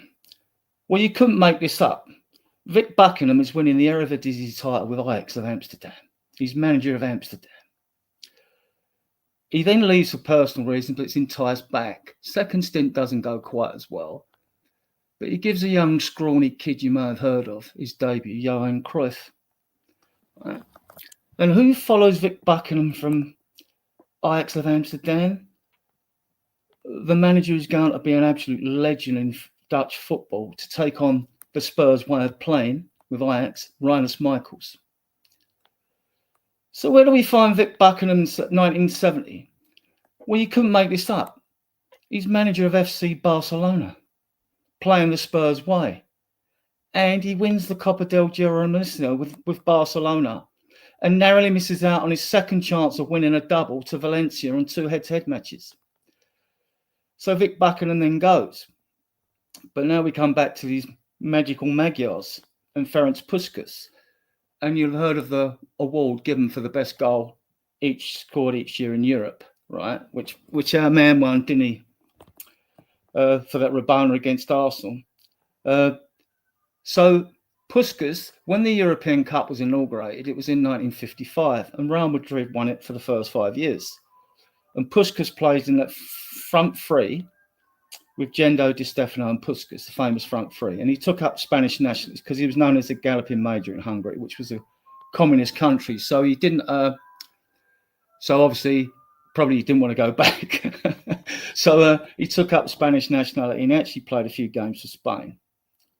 So Puskas, from learning the Spurs way for Sydney Rowe and things like that, he eventually goes through Europe, right? And as a coach, some success, ends up in Australia, success with a couple of clubs. And then Puskas ends up a club in Australia where he has success, South Melbourne Hellas. And his footballing legacy leaves a lasting impression on one Angelos Postecoglou. I just think Ange's fated to be at this football club, and that's why we're going to win the Europa League. Little history lesson. I could have added more, but I know you're short on time. That was actually pretty awesome, man. That was awesome. That was really awesome. That was really awesome. That was awesome. You know, I don't know how you guys feel, but I don't know, man. Like, I would have felt a little bit better with Lazio in the semifinal just because I've seen Lazio play a little bit. Not exactly impressed with Lazio. Bless you, Drew.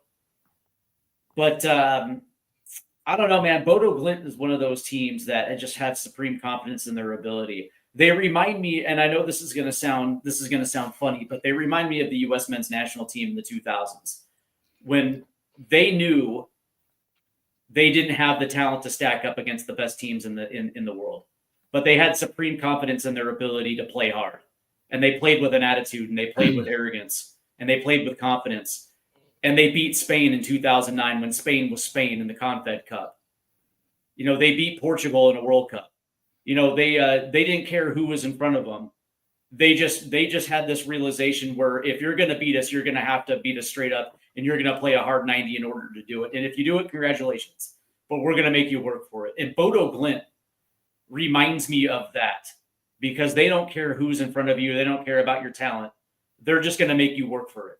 And if this first leg does not go well, and then the return trip back to Bodo on an artificial surface north of the Arctic Circle. Like, I don't care how many people that they have in the stands. I think it's like 8,500. And yeah, knowing that 8,270, I think. Yeah, and knowing this team's ability to crumble, like this team has crumbled. You know what I mean? Like they crumble at times. I don't know, man. I just look at this as like if they don't race out to a 3-goal lead in that first leg, I wonder whether or not it's going to end up in the semifinals. That's my biggest fear, Drew. Yeah. I think I genuinely think we need to give them an absolute spanking. They are no mugs at home, and we don't travel well. We didn't travel to Tamworth well, and this is the Arctic Circle. So yeah, I don't know, man. I want to be positive. I think we'll get to the final, but it's really, really, and there's genuinely no reason why. I mean, Lazio, but for some suspect defending, would have gone through.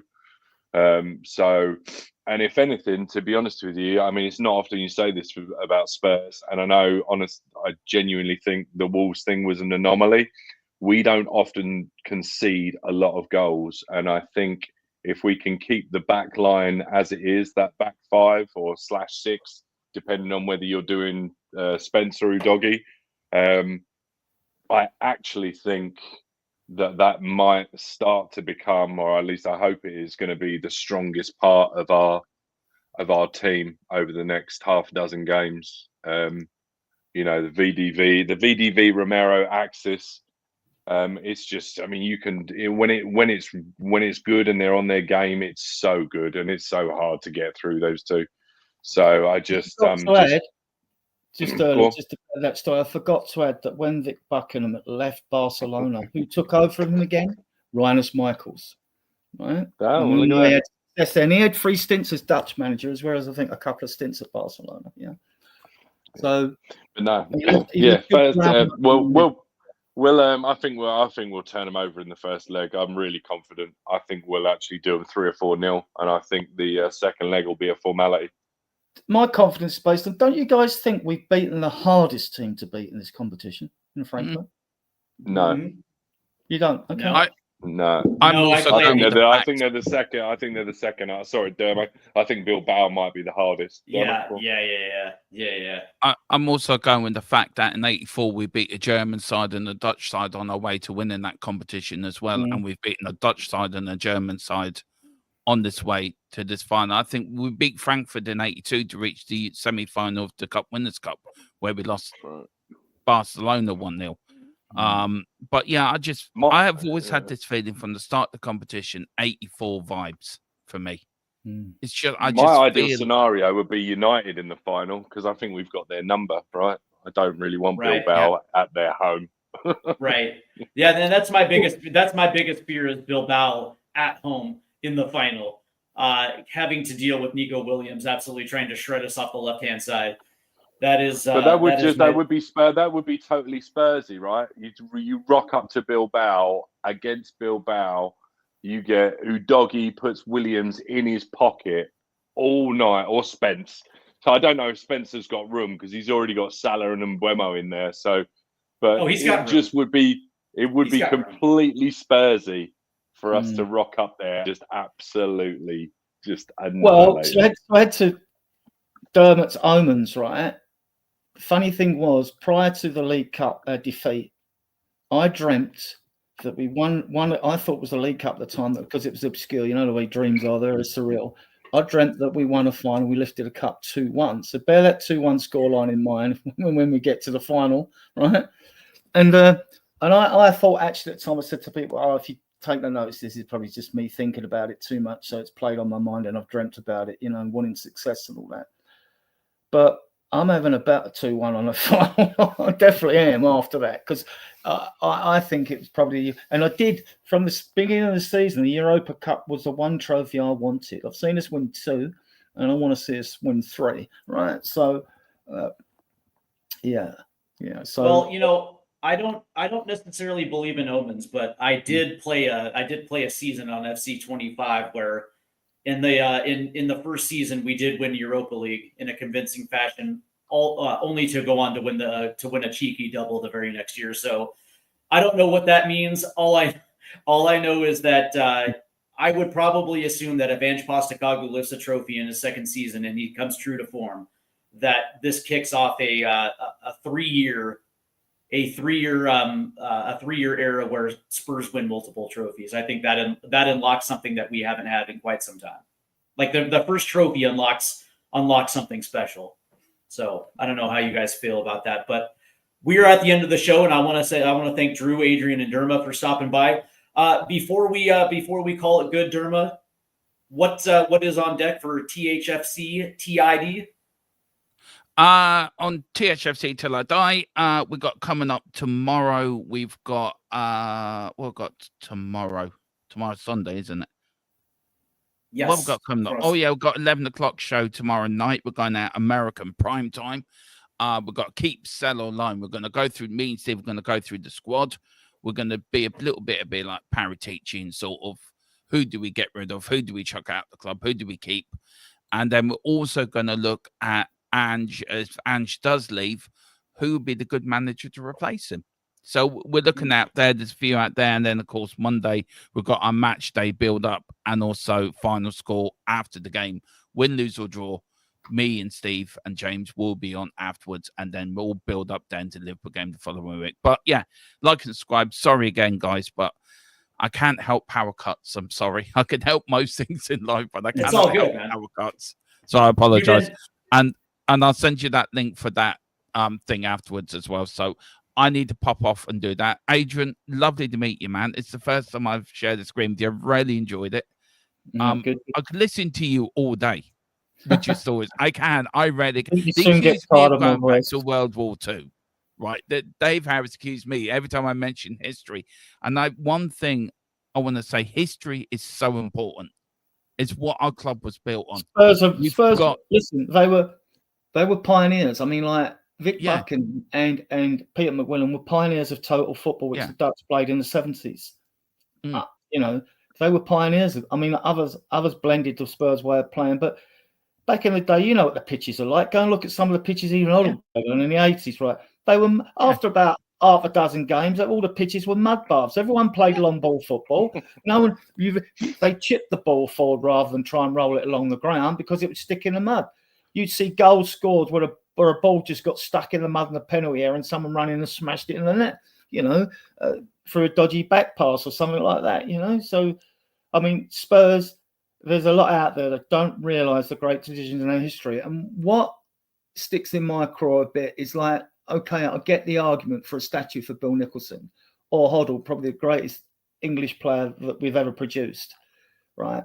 But there are too many people, too many legends in this club that if you put statues up for everyone, you'd have a terracotta army outside the stadium. I've always said, I think you'd be better off, actually. I would like to see reliefs, murals, not paintings as such, but reliefs in stone or metal that are on the walls inside the stadium to great teams and things like that, rather than loads and loads of statues, you know. Yeah.